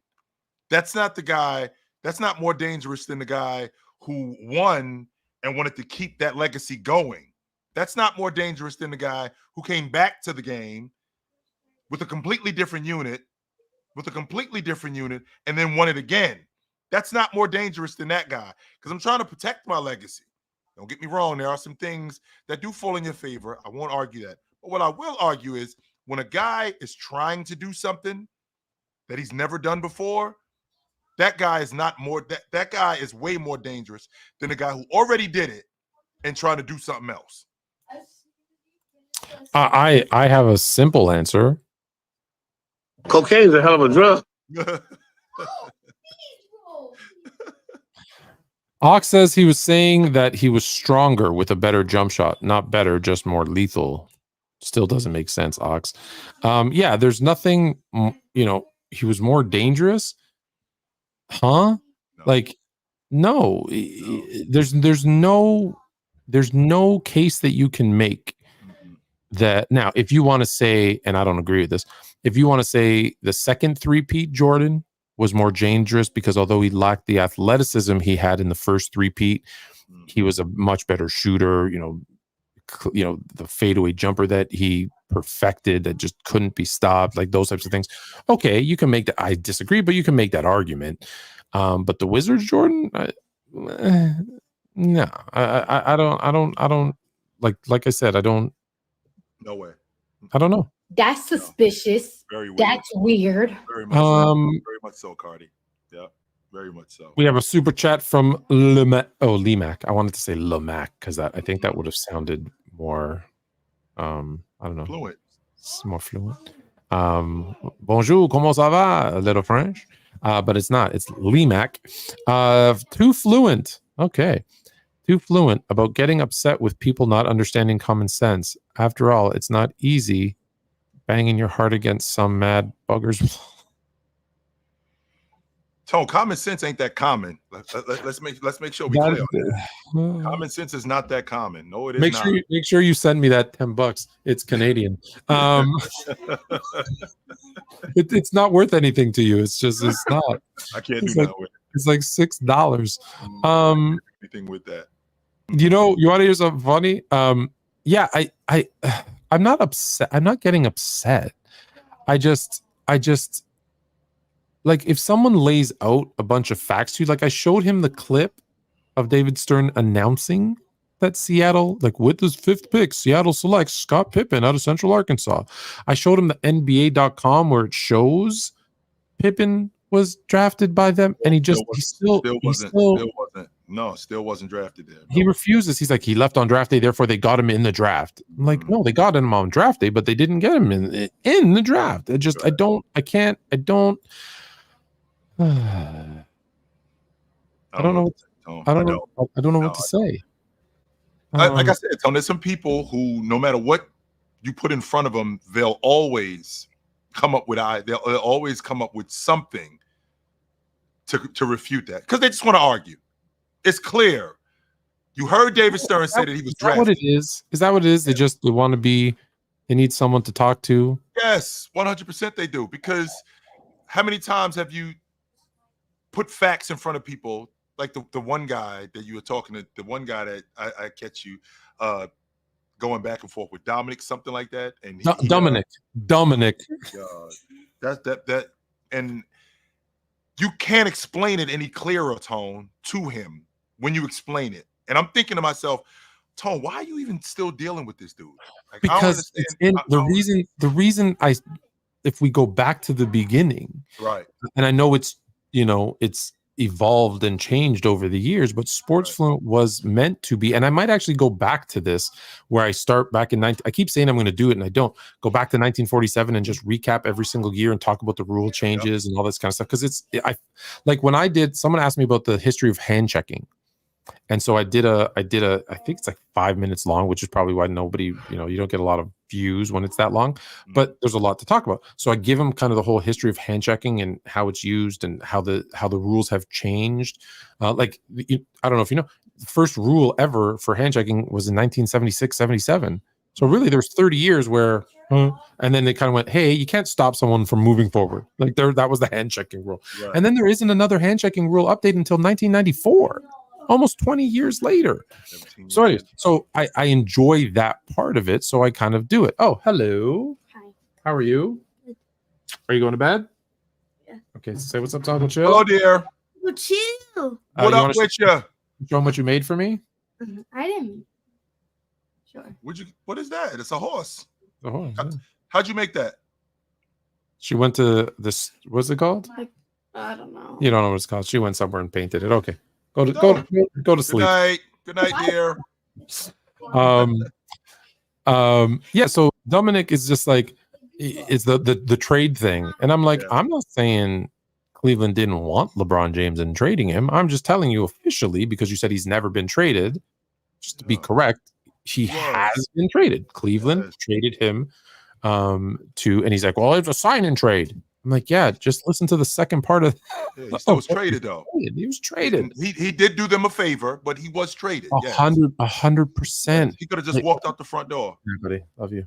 Yep. Yeah, he could have just walked out the door for sure. But walked out the front door, but he did them a favor. Reasons. There was reasons for him and Miami and Cleveland to do it that way, and they did. And it doesn't mean they didn't want him. It didn't mean the decision didn't happen, but technically, right. Actually, no, not technically. I say technically, and people take that he was traded. There's no technically. 100%, yeah, he was traded. I say technically because it's like, if we're being like for real, because you want to talk about the reasons why, I want to tell you that it happened. Right. Bob's been waiting patiently. I know he's your friend, so I'm going to bring him up. Yep. Hey guys, what how up? You guys doing? What up? Hey, Fluent, real quick, I just want to tell you about the Olympic doping, because when I was in Colombia, we were trying to make handball legal. It's all on the internet. And when we looked it up, you couldn't even smoke a cigarette. That was illegal, but coffee was legal. So if you look at it, nicotine, nicotine is actually a drug that can slow up or speed up your heart rate. Oh, that's right. Can actually keep you at calm. So if you were to smoke a cigarette and be an athlete, you would also fail a drug test. That being said, you would hear, hey, he failed the drug test, not any specifications, because under the law, they can't release that.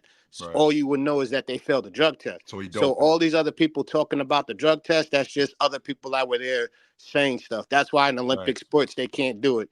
And number two, with when it came with KD, I'm not going to talk about him personally, but I'm going to talk about Randall. When he did the middle finger game, everybody remembers that. His grandmother died that night. Yep. So he wasn't into it, and everybody was booing him. So he got emotional, and they got the best of him. Yep. So for the most part, most people don't really know what some of these athletes are really in their head, so they kind of get out of it. And I kind of wanted to say something to you, Chill. Stop letting. Before you do that, can I just jump in, because there's another one that, and this guy's near and dear to my heart, and I always bring it up. Like, everyone gets on Allen Iverson for practice. We talking about practice, and they don't know the story behind. Had lost his friend. He was, all the stuff that happened before that and the reason why. So you're right. They forget the human aspect of it. They think it's just go play and make me happy. But yes, go ahead. I'm sure this is about Chill being too sensitive. You read my mind. I was gonna say you read my mind. See, this is why I like you. You came and told. I'm always gonna say this. You came and told me OG was coming to the Knicks. You know how to make a Knicks fan proud. Thank you. But you gotta stop letting Swiper walk over you, Chill. Especially when you're talking about Randall, man. This guy doesn't know nothing about what he's talking about when it comes to the Knicks. I even told Bob I'll take him to Oxcourt, but I know he won't show. Sorry, what's Oxcourt? That's where if you have any issues with anyone basically on the panel, or if there's any issues, you go to Oxcourt and Ox takes care of you, and you guys go backstage and go for real? Yeah, it's very good. I feel like they got a whole bunch of other drama they need to deal with, because everything on my feed on YouTube is popping up about PC drama. But okay, Oxcourt, there we go. Yeah, but with the Olympics thing, I'm in. Ho. Let's rewind for a second. Okay. Is the consensus that I'm getting walked over? Really? No. It's just that you a nice dude. You like the dude that's like, when we playing basketball, you like, man, that's a good shot. Do it again. I'm gonna block you. You know what I'm saying? Like, you kind of make people get comfortable, and then you start sunning them. But the problem is the Swiper always asks you like 50 questions, and you're only on the first question. And sometimes you just like stop talking, because that's how Swipe is. That's what I mean. It ain't you. It's his game. He won't stop talking and let you answer one question. So for you, like how you are right now, you just sitting there listening and following. It comes off like you're weak. It's not that. You are a good guy. You let people take their takes off. Sometimes you got to throw them elbows, man, like Hakeem and Ewing. You know what I'm saying? You can't be letting them down in the box like that. I know you a good dude. You like Dr. J. So I got pushed back a little bit more than what I'm doing. Especially with Swiper, because I'm going to tell you something real quick about Randall that even Swiper don't know. When it comes to defense within, let's say, seven feet from the rim, before Randall got hurt, he was the prime defender in that box before Mitchell. So when he gets attacked at the paint, he was 3 times more likely to be the guy that stepped up in defense before Mitchell got hurt. But you don't hear about that because Swiper don't know that. Just like how Swiper don't know that you can't double team. He says floor spacing with Randall. You can't double team Randall and Brunson. What they're going to do is overload one side on the right and let Randall and Brunson run, because what's going to end up happening, once you set that trap for Brunson and Brunson gets the pass into Randall, Randall can also kick it back out for the 3. So I know you know all of these things, but he just was like, oh, you know how he is. He's like a typewriter. But it's all right, though. I love you guys. Thank you for having me on. Go Absolutely. New York. Go New York. Thanks for the doping tip. I didn't know that. I did not know that. That's news. Thank you. Appreciate it, yo. Absolutely. I appreciate that as well. It's interesting. Interesting. Speaking of New York, so I told you, the reason the show started late, I was out having dinner with my brother. Mm-hmm. And he says, he's asking me about my trip to New York City, and we talking. He goes, "Oh, did you hit up my boy Harris?" And I said, "No. Why? Who's that?" He goes, "Oh, he lived like just where our house was, behind the house behind our house, when we were kids." And I said, "Oh, I didn't really know him." He goes, "Oh, you should have asked me. He works for ABC. He's got all these hookups for sporting events. Good Morning America." I'm like, "What? What? What are you doing? What are you doing?" No, I didn't know. Speaking of New York and New Jersey, the King is in What's the up, building. brother? Yeah, absolutely. What's up, brother? What's going on? How we doing? Thank you for having me on. What's up, brother? Listen, first of all, Chilltown, you being at the 1987 NBA draft, again, that just, near and dear to my heart. You might have been sitting next to Spike Lee. 14 years old. Me and my boy Antoine jumped on the PAP train and went over to the Felt Forum in New York Were City. you sitting with Spike? Were you sitting with Spike? No, I was not. But yeah, me and my boy. I feel like you had a cameo and She's Gotta Have It. Be honest. I was not in that. No, I was not. But yeah, me and my man Antoine Dasher, we jumped on the train and went over to New York City and went to the draft. Yes, we did. As kids. I jumped on and started talking to Chilltown the other day. We had a speaking of elite scorers to go out there and get a bucket, and had to talk about Bernard King. But when referencing Bernard King and the New York Knicks in the 80s, we also had to have a reference for Michael Ray Richardson. We had to have a reference for the ship be sinking. Listen, today, my commentary, Tony, you make an outstanding point related to Kevin Durant. I always do. Okay. Now you made an outstanding point, and let me discuss that first of all in terms of the how do you say it? What did we learn in The Wire, Chilltown? The job can't save you. No, it the can't. Job can't save you. Nope. You know what I mean? The cuffs go on, string a bell, and then you're sitting in a room by yourself. Okay, and you're back to square one. Okay, so the job is not going to be able to save you. And to Fluent's point, you referenced that Kevin Durant has a little bit of that syndrome that got to a junior soprano, right? I give my Wire references. Now we're going to go to the Sopranos, talking to the greatest shows of all time. Okay, Wire, then Sopranos. In that, he doesn't have that other thing that gives LeBron James joy later on in his career, right? LeBron is going to play 4 more years, in my opinion, minimum 4. Okay, because Bronny's coming up through the ranks, and then and then Bryce is coming up right behind him. Okay, and again, LeBron not having a father growing up, you know what I mean? And so he's going to be there for his kids. He wants to give them what he didn't have. And for Kevin Durant, you know what I mean? There's no bottom line. George Clooney, he got it going on later on, but I think that's a serious point, because Kevin Durant, for as dedicated as he is to the game of basketball, as much of a basketball nerd and a basketball, workaholic that he is, you see the consistent reports that off the court, he's not a dude. He's not, you know what I mean? He has a little bit of, he's standoffish and off the court. And that's not just with the Suns. You've seen it in other places, particularly later on in his career. Now, I know you got other callers. I got to let them get in. Fluent, you went overboard talking about that man's ashy ankles. Okay?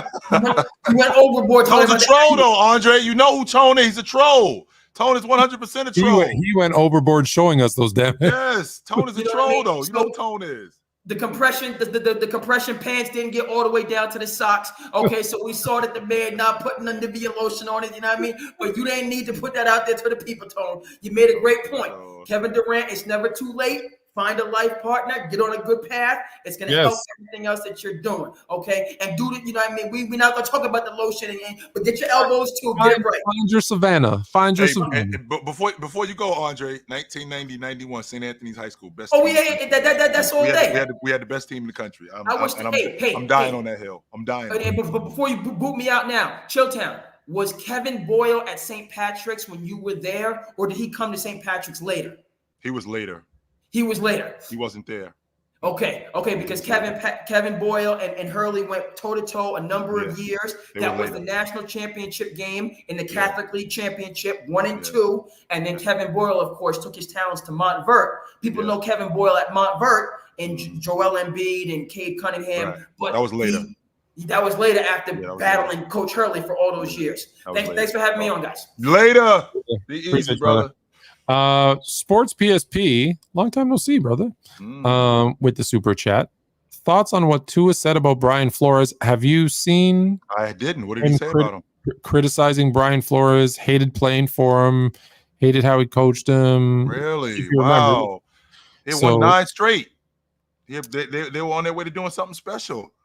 I mean, no, they lost early. That was the year before last. If you recall, last year was the new coach, but. No, I'm not talking. I'm talking about Brian Flores. That's the black dude. So yes.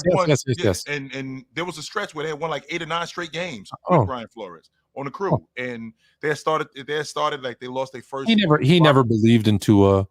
See, that's the problem right there. So when you have stuff like that, which at the pro level, people do not think that at the pro level that's going on. 100% it's going on. These coaches can ruin these guys. And not only can they ruin them, young quarterbacks get ruined in the game way more than any other position. Now, I'll say this, and I don't know how many people are going to agree. I think it's just you keep it to yourself and you move on. Personally. Right. Now, was it necessary? Was it? Yeah, like I'm sure. I know people were asking about it, and they're kind of saying, what's the difference between, now and when Brian Flores was coaching, and I get it. And for me, I talk about the positive things that's happening now with McDaniels and where the team is going. That's just me, and maybe that's an old school mentality where I'm just like, there's a lot of stuff going on, I think, in everybody's life with certain relationships. And I've learned through experience, don't. There's no need, because now it's like when things go wrong, right? Like, Brian Flores said that I couldn't do this. And then you go out and you do that. And he's like, or don't do that. And like, see, Brian Flores was right. See, maybe he was right with what he was telling you. Like, it doesn't need to happen. If you need to get it off your chest, go talk to your therapist. That's all. So while he was probably justified in what he said and it was true, I don't think you need to say it. Probably could have kept that at home. We're going to get to Leaf, X, and then 2 more after that. However, quick interlude to do some AFC. Don't worry, this is a speed round. I'm going to give you 4 teams in the division. Mm-hmm. You're going to tell me fast, no long soliloquy. Who's going to win this? Who's going to win the division? The AFC East. We've got the Jets, the return of Aaron Rodgers. Miami, obviously Tua. The Buffalo Bills. Bye-bye, Stephon Diggs. And the New England Patriots. Goodbye, Judon. Who wins the division? Just so you know, if you haven't been following the preseason, the Jets and Miami are both 2-0. Not that preseason matters. And the Bills and New England are 1-1. I think Miami's the team to beat in that division. Even with Aaron Rodgers healthy and the Jets? Yeah. Jets, Jets. No, really? We've seen 40-year-old quarterbacks. We've seen what they look like. Tom Brady is an anomaly. Okay. I'm gonna go with Miami too. I think Tua stays healthy. I think Tyreek Hill, Waddle, and OBJ is their 3rd receiver now. The third guy. And they still got that backfield. I just think as long as Tua stays healthy, I think that's the team to beat. AFC North, Baltimore. They look good, by the way. Cincinnati, they don't look good, by the way. Cleveland, Pittsburgh. Pittsburgh, FYI, I guarantee you, if not week 1, by week 3, Justin Fields will be their starting quarterback. Who wins the AFC North? Baltimore. Cincinnati. Okay. Joe Cool, baby. Mm-hmm. And we'll go deeper into some of these. Like we're an hour and something in. So AFC South, Jacksonville, Tennessee, Houston, and the Colts. Houston. Houston? Yep. Houston wins that division. Come on. Yep. Wow. Houston wins that division. I think you're right.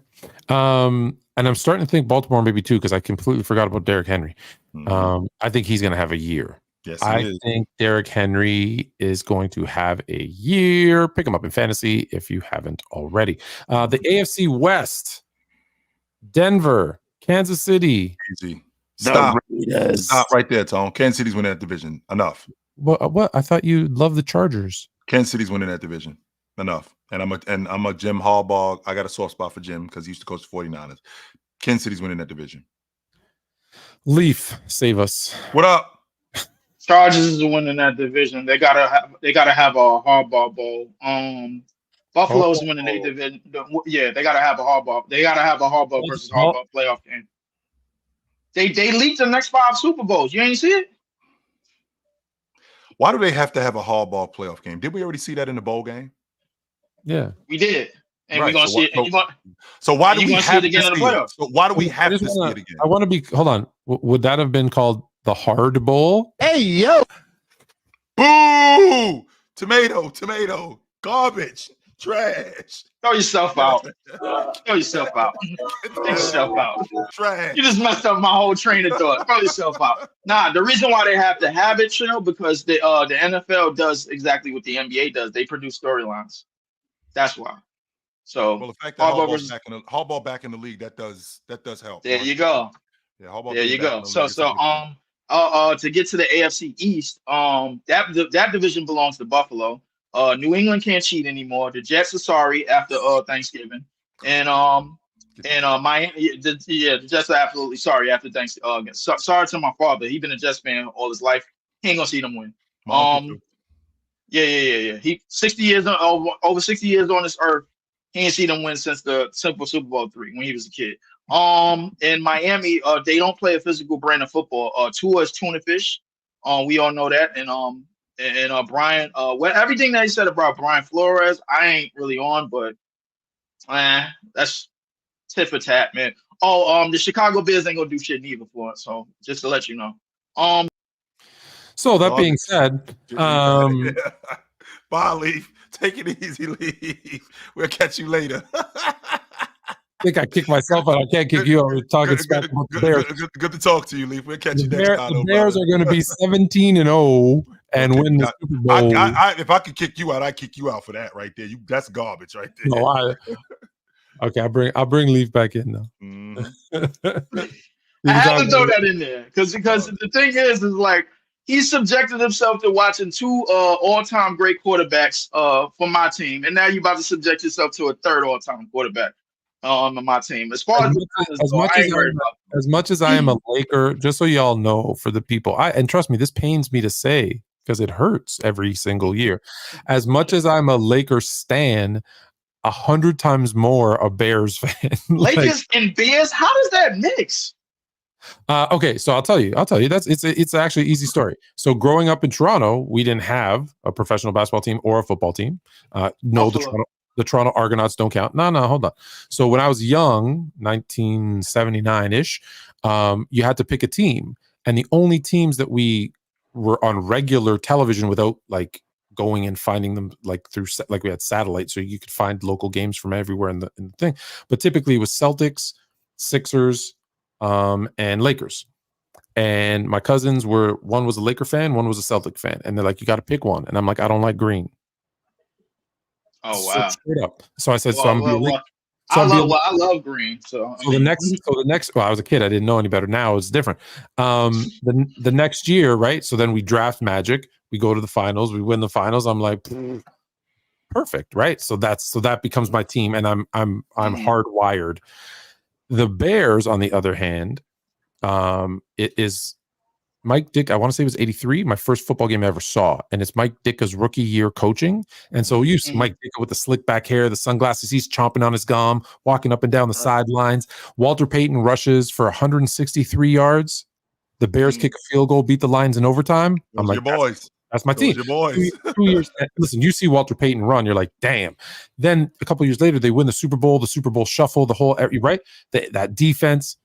And so I'm loyal. So I've stuck with them ever since. So that's the quick story. Nets fan because Vince Carter was my favorite player. So I've been in this since 05. And Packers fan because I was playing with them in a game by the name of Super Tecmo Bowl, and we had a season, so we had to follow that season. So that became my team ever since that. Yeah, Super Tecmo Bowl. That's old school. Is that the one? If you get Bo Jackson, he can't be stopped. Oh yeah. That is the one. But we had the other one where Barry Sanders was out of control. We had the one for Super Nintendo. That one. Barry Sanders was out of control, yo. On Super Nintendo. Barry Sanders He was out of control. He was like, no. It got so crazy. Nobody was allowed to use Detroit. No, you can't. Nobody was allowed to use Detroit. Nah. No. He's like, yo, use Detroit, bro. Yo, nah, we flipping that. No, you ain't using that. I can't remember which gaming system it was. However, early 90s, I would pick Detroit, and everyone said, well, oh, you're going to pick Barry Sanders. I said, no, I'll bench Barry Sanders and beat you. And they were like, what? And I would bench Barry Sanders, and because his backup was Mel Gray. Mel Gray had a 99 speed, and I could do with him what you do with Bo Jackson. I could run him back to my own end zone and then all the way back for a touchdown every time. One play touchdown, one play touchdown. One play touchdown. All I had to do was stop you once, and I win. Yep. Or have the ball last, either or. Yeah. But when I started playing with them, I realized that they had Reggie White on the line, and that was a wrap. He got a sack almost like once every 2-3 plays. So that was the wrap for me. Another thing, chill time. I hate to agree with Bob because he's a Tangerine fan, but yeah, you can't be letting what's the dude? You can't be letting Swiper, just make an elbow room on you, man. First off, he's light skinned. You know how I feel about that. That's one. Number two, I hate to say that. Well, let me pause because I've been seeing that on occasion. I've been seeing it. I don't mean to be rude. I don't watch the show. Is it really like that? It's getting to the point where he's getting a little bit too comfortable, throwing an elbow to, and I don't know. And for as long as I've been talking to Chill, I'm not. And I think Chill can be a gentleman when he wants to. That's why I feel it's my duty to turn him up every now and again. But like Chill can be a gentleman. Are you too relaxed, Jay? I don't think so. But if I gotta make some elbow room, because I don't want that logic on me. Because what happens now is that if you think I'm soft, that's gonna be the narrative, and it's not. No. Yeah, because now it's one person thinking, and then it's two people, and now it's gonna be a whole bunch of.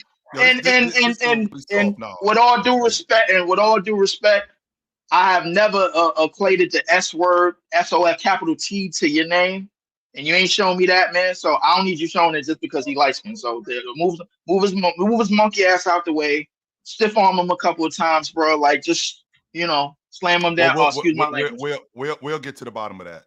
One more thing before I go. So I got the top 30. This is by some dude named Quincy Hoops. I got the top 30 shooting guards coming into the season. Y'all ready? I'm gonna go real fast. 30? Number one. Top 30? Can you give me the top 10? 30 teams. I'll give you top 10. Okay, all right, top 10. Real quick. I got Booker, Spider. It's already wrong, but go ahead. Exactly. Yeah, exactly. That's what I said. Ant-Man, Kyrie, Mikal, Bane, White, Levine, Vassell, and CJ McCollum. How y'all feel about that? Yikes! Big time yikes. Have we officially? Did you say Brown? No. Brown is going to be starting at the 3. These are the Fluent. These are the starting 2s coming into next season. Yeah, no, I understand. So he's going to be the starting. I listen, for me, Jaylen Brown's is a 2 and Tatum's a 3. If they're moving them to 3 and 4, okay, but that's not. It's on. I said the same thing, but I'm guessing they going by depth charts because this list was pretty particular from 1 to 30. But I gave it a 10. It was Booker, Spider, Ant, Kyrie, Mikal, Bane, Derek White, Zach LaVine, Devin Vassell, and CJ McCollum because they got whatchamacallit now. Who was that? They got Murray. They got Murray. DeJounte. Yes, they got Murray. So how y'all feeling about that? You just made the list. I feel like the shooting guard might be the weakest position in the NBA as well. Right now, right? I'm like, because just a quick disclaimer: Cam Thomas is number 15. And Grady, who played for the Raptors, is exactly 30. And Terry Rozier is 16. Who was playing a 1 on that team? I thought it was Terry Rozier. I thought Tyler Hero was their 2 guard. Yeah, I thought Tyler Hero was their 2 guard. But whatever. And there's nobody. I'm just exactly. I was gonna send it to you, but I was like, you know what? He ain't even gonna give us no type of attention, man. Appreciate it though, man. Y'all stuck, by the way. But yeah, definitely.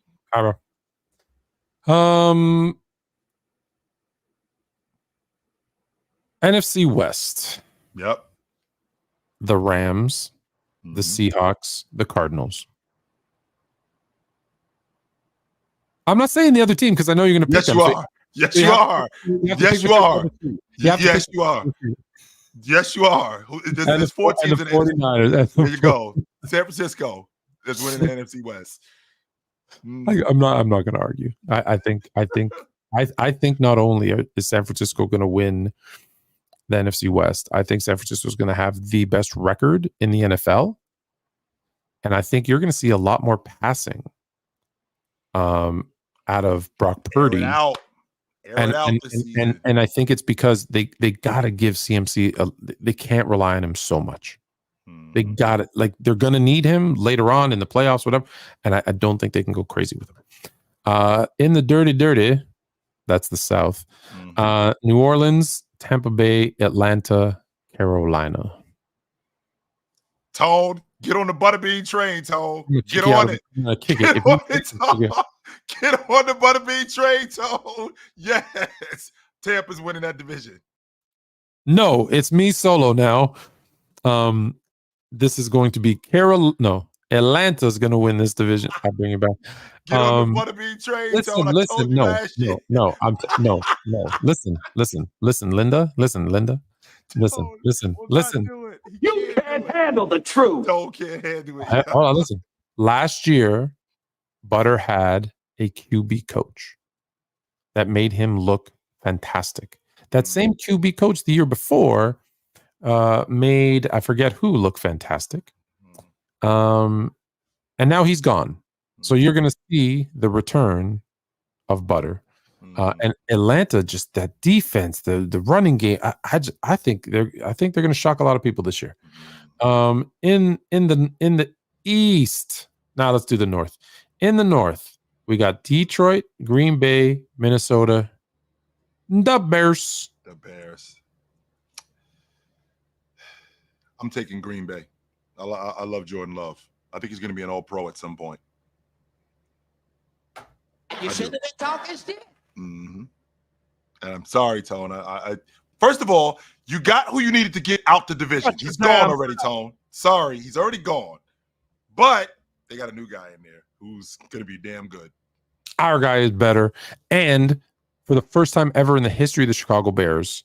You win in the division? No, we've won the division before.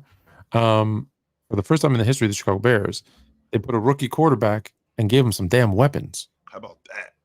DJ Moore and Keenan Allen are sure-handed receivers. Exactly what a young quarterback needs is veteran receivers. And then this rookie, I can't say his name, but this rookie, Udumze, he looks fed. I can't say my own last name. He looks fantastic. Do you know that I've known Mrs. Fluent since we were 4 years old? I still can't say her last name properly. Yeah. Actually, you do know that, but and by the way, ladies and gentlemen, she has his last name. And she does not have that. Okay, you got Green Bay, I got Chicago. Although Green Bay, why can't they just fall flat on their face? They can't go. They can't have another All-Pro quarterback. They can't go from Brett Favre to Aaron Rodgers to another one. No. It's happening, Tom. Yep. In the East, your favorite division. Oh my God. Philly, Danny No Dimes, Dallas no playoff win, Cowboys, and the Washington. What are they called? Commanders. It's between Philly and the Cowboys, and the Cowboys did not win the division last year. Oh yes, they did. I'm sorry. Oh, no one wins that division twice. Right. So Philly wins it this season. Philly wins it this season. Yep, I agree. Philly wins it this season. Jimmy John makes great sandwiches. Have you ever had a Jimmy John sandwich? I have. They're delicious. Yes. I don't think that's what he wants to talk to us about. What up? Oh, hello. What up? Yeah. Speaking of the Cowboys, I was asking another a question. What do you think?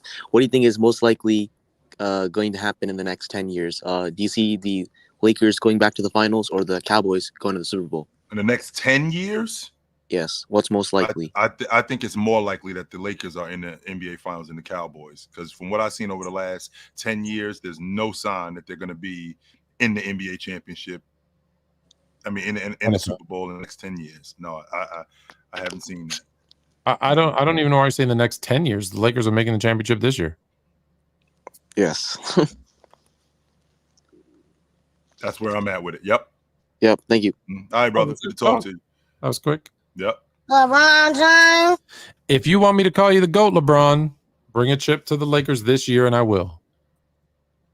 What up? Salute. Thank you for having me on once again, man. I don't know if you remember me. I had the little debate with y'all about Scottie Pippen and Kawhi defending. That argument, I don't know if I remember. It was a couple of days ago, but shout out to Tone though. I admire you knowing your wife since you were 4 years old. I hope I wish I had that. Yeah, the whole time. I just knew. So that's so dope. That's a blessing. But I want to ask y'all this, and I'm not sure, so I'm gonna ask Fluent this first. Do you have Kobe over LeBron all time? No, you don't. Okay, well, I really wanted to bring up the fact that I feel like, and this may be a little harsh, but I don't think so, but I feel like since Kobe Bryant has passed away, that there's been this like agenda to push or overrate him in his ranking all time. And I feel like a lot of people aren't paying attention to that. And also, I just feel like a lot of people who do pick Kobe over LeBron all time are disingenuous. They bring up this biased argument that I used to look into, I used to admire it, but now it's like it's getting corny. Oh, he has killer in him. Like, okay, but just because he has that, you're putting him over LeBron. I don't get it, because prime for prime, he wasn't a better defender. Prime for prime, he didn't peak higher than LeBron James. What exactly are you going off of? Okay, rings. Going off of rings. Well, Bill Russell has more rings than Michael Jordan, but we don't say Bill Russell was the GOAT over Michael. Well, a lot of us don't say that Bill Russell was the GOAT over Michael Jordan. Now, do we? Nope. No, it's a lot more context. Some do, but yeah. Not some do. When you line up LeBron James' resume to Michael Jordan, I think he's literally to me the only person who stacks up. Then you could put Kareem in there as well, because he stacks up as well. Right. Kobe Bryant, if you look at his resume, great resume, all-time great resume, top 10 all-time resume, but not top 3. I don't know where this agenda started, that Kobe Bryant is a top 3 player of all time. What do you think about that? So listen, Kobe's my second favorite player all time on my favorite team. And I don't have him over LeBron, although once upon a time I did, because I don't have active players in my rankings. Just one guy. He actually has one guy. I made an exception for one guy for obvious reasons. Mm-hmm. So that was the only time that one would have been over the others, because the other wasn't in the list.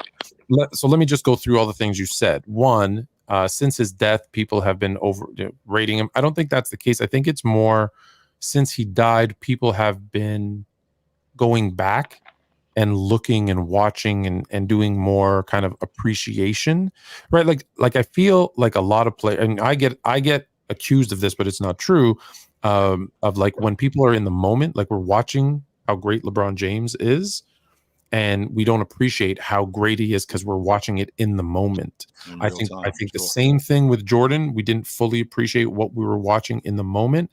And I think with Kobe, I don't think we appreciated how great he was in the moment. And now that he's gone, there's some emotion to it, and people are going back and watching, being like, wow. For those people that have him, so let me go through each one thing that you said. So that's the first thing. The second thing, you talk about the killer kind of instinct, the Mamba mentality. He 100% had it more than maybe anyone ever in the history of basketball. And it is important, that killer instinct, that mentality, that whatever.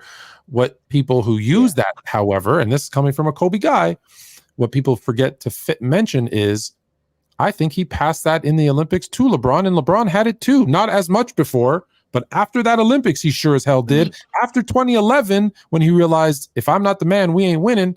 I think 2012 on, we saw a different LeBron James, and he had it. And so to say one had it and one didn't, that's disingenuous. One had it, kind of passed it on to the other. Because don't forget, Kobe really liked LeBron. And that's something that people who have this argument don't remember, is he did like him. And he helped him because he liked him, much like, Jordan wouldn't have helped anybody else. But what did you see when they were playing against each other every once in a while? Jordan with his arm around him, passing knowledge. Then you hear the stories of 3 in the morning phone conversations, text messages about them passing on information. Like, that's, great recognizes great. And I think outside people looking don't appreciate that part of it. So I think LeBron needed it and got it. And so I don't think that's a big argument. For those that have him top 3, again, I don't. As you know, Jay has him 11. I think that's a little low. I have him 5, which I know is come on, chill. I'm at 5, but I admit, again, admittedly, he's my second best favorite player, or not best second favorite player. So, is he 5, 6, 7, 8? Yeah, I think that's the right place. I think you have him anywhere 7 to 11. I have him anywhere from 5 to 8. So there's a middle ground there where I think we all agree. Sure. The argument for having him 3rd has to be, and can only be, if Jordan is your 1 and he's the next best thing to him, he can't be that far away. Right. And I think that's not my, but I can see how, if you have Jordan far and away as your 1. Can I interrupt you really, really quick for my bad? You can see it. The thing with that is, people say, he's the next big thing to Michael Jordan. But when you really into the value of the two, that's the biggest difference. The advanced stats separate them by far. The efficiency separates them. You know what I'm saying? But if you don't look at advanced, really does. If you don't look at advanced stats, and when someone brings up like shooting percentage, and you go back and watch the tape and say, well, yeah, his field goal percentage is low, which hurts his advanced stats. But that's also because in that triangle offense with 3 seconds left, it was kick it to Kobe and hope he makes a shot. And that hurts his field goal percentage. So like when you watch a lot of those games, look, he took some bad. Are you talking about when he was with Shaq, or when he was without Shaq? Without. Oh, okay. And this is the last thing I want to ask you guys. No, pretty much make a statement about is, because I Draymond Green is what I want to talk about. Draymond Green, I know he's a very controversial person. I don't like him at times, but I think something that gets undervalued and underappreciated with Draymond Green is his brilliance, not only on offense, but on defense. He runs the show on offense and defense. I watched this man literally study guys' game and be able to break their whole game down so his team could be able to defend. And Kevin Durant is that example. I watched him break down Kevin Durant's whole game, right?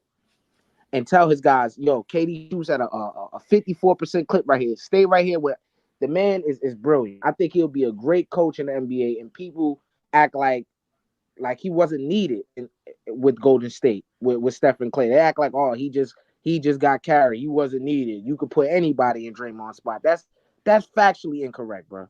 Factually incorrect. That's really understating his genius, bro. He's not a crazy talented defender like most of the defenders we've seen, but it's really IQ with Draymond Green more so than anything. I agree and disagree.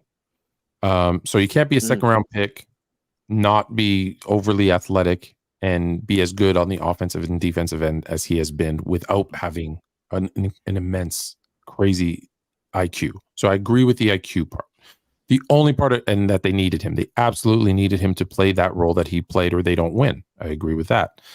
Him being a coach, however, hell no. I don't think he's got the patience for it. He does not have the temperament. He's way too. I agree with y'all on that. But does he have the brain for it? Does he have the brain for it? Yes. Yeah, that's what I mean. You can't. The Bobby Knight, throwing chairs across, like that kind of coach doesn't work anymore. So I disagree. That's what an individual, like coaching guys, individual, like when Garnett would work one-on-one, with Griffin, one-on-one coaching. Like doing stuff like that. Now I don't think that. And just so you know, X, I'm a big man merchant. I've always been a big man merchant. The big man is the best player to ever play in the game. So that's why I have Bryant where I have him. And for the record, when he retired in 2016, ESPN came out with a top 100 ranking. They had him at 12. I had him at 11. So with that being said, I have no problem with you having him anywhere between 7 and 11. None. Yeah. To try to convince me that he's the third best player or the second best player in NBA history. And Tone got him top 5. And Tone actually came up with a really good argument of why he had him at top 5. But I'm a big man merchant, and me being a big man merchant, I love the big man. I think the big man is the best player to ever play, and I laid down exactly why I think the big man is better. And that's the thing, right? That's why people hate us. Like, it's a smart show, and we don't fight because you understand why I have him at 5. I understand why you have him at 11. You make very good points, and the fact that he's the gatekeeper for the top 10, I think, is actually, like, I forget who brought that up, but I was like, that's actually pretty brilliant. Yeah, SB Sports. He's like, that's the reason why you got him at 11, because you got him as the gatekeeper now. So whoever is they got to beat him. I was like, damn, I didn't even think about it like that. Yeah, but I don't hate that. I don't hate that. But X, good to talk to you, though, brother. Appreciate you, brother. Thank you, man. Good to talk to you. Appreciate you. We have one last super chat, and then we are gonna bounce out of here. Coming to us from Ryan Fields, no relation to Justin, or maybe there is, I don't know. Who's the better point guard all time? I already know your answer. And separate, who's the better defender, Chris Paul or John Stockton? Stockton better. I think Chris Paul, he's got more of the all-league defensive accolades, but Stockton, I feel like, was when you're thinking about league guards during that time, Stockton's ability off the basketball, Stockton's ability on the basketball, I think to be honest with you, I think it's damn good. And he was even better off the ball. That's why he had the ability that he had, being able to steal the ball, not just digging down from big guys, but also ball pressure when he's dealing with a guy right in front of him. Stockton was one of the best defensive playmakers that I've ever seen. I think Chris Paul I think you can make the argument Chris Paul may be a better player, but I think Stockton's a better league guard, and I don't think it's a question in my mind. I'm with you. I'm less high on John Stockton as you are, but Stockton over Chris Paul.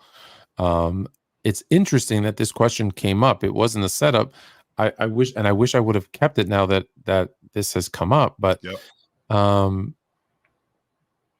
there's this video that's circulating right now, and it's old because you can see that the footage is old, and it's Isaiah Thomas, Magic Johnson, Charles Barkley, Scottie Pippen.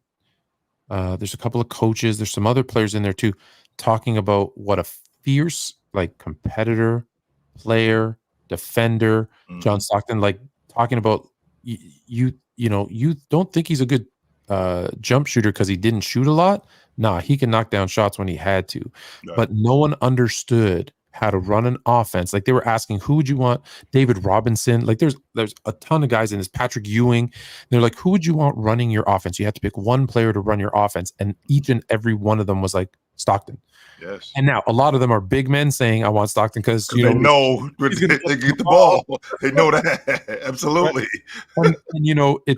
And it's so relevant because just today I was having a conversation with Fluent Jr. And as you know, he plays 2 years up for his rep team. Yeah. And I'm like, look, you're because you're playing with guys, everybody's 2 years older than you. They're all going to be bigger, stronger, faster, jump higher, whatever, for the most part. What can you do different? Well, what does everybody want to do? Well, they want to play one-on-one. They want to and score and right? Because that's where I always say kids grow. I was just saying this to Mrs. Fluent. I was like, kids, when they grow, what do? You're sitting there at a court in your backyard, wherever you shoot, you're by yourself. Right. And so that's what you work on. I go, be that guy that loves passing. Well, he already loves defending. So that's something I never did, as you know. So I don't know where he got that from. He's already got the defensive stuff down. He is like, I mean, he's come to my runs and defended guys like men, and because he's so low, they're like, can you get this little kid off me? 10 years old. Only 10, by the way, guys. Like a little Wolverine. And I told at my camp, the Sports Fluent Hoop Academy, he was running with the freshmen and sophomores, high school freshmen and sophomores. He was running the point for their team. And so I said, with this team now, because we're moving to a new team, I said, that's what I want you to be. I go, if you can get guys wide open layups and or threes, whatever they like it, like you become that guy, trust me, you'll get your shot. And then I said, watch him, John Stockton. There you go. Because that, I think, is dead. It's a lost art. It's a lost league guard. 100% it is, Tone. The league guard, I mean, he's a dinosaur now. I mean, the league guard is more Gilbert Arenas. He's Steve Francis today. He's that guy, the scoring league guard. And the guy at like Trae Young, like guys like that. I mean, Trae Young was 27 and 11 assists, and he can't make an all-star team. I mean, because he passes as much as he does. Yeah, he does stuff that can hurt an offense, but for the most part, yeah. But you're telling me if a primary distributor like that, if he passed less and got 6 assists and averaged 35, he's better. I don't think that makes him better. No, it does not. No, it doesn't. So yeah, so if you have a guy who just everybody is like, if I had to pick someone to run my listen, you know Isaiah, right? Isaiah's saying that, right? The guy who was left off the dream team, well, because of some personalities, but also it was John Stockton who took that role, that spot, like, and he's giving him praise. I just, as a big man, you're a big man merchant. They love playing with you. David Robinson eyes lit up. He's like, oh, John Stockton. He's like, hell yes, because I know I'm gonna get the ball. I know for a fact I'm gonna get the ball playing with him. So he would have been Karl Malone. Yes. Oh man, I got no more voice left. I don't even have any water. Uh-oh. Ladies and gentlemen, we are at the end. It was good to see you guys tonight. We will see you guys soon. But until then, put on a suit, drink water, don't drink and drive. Hey, man, call your mother. Well, last time you talk to your mother, and call your father, too. If you haven't spoken to your father, call your father, too. We will see you guys soon. You know where to find us. We will see you guys soon. But until then, take it light, but take it.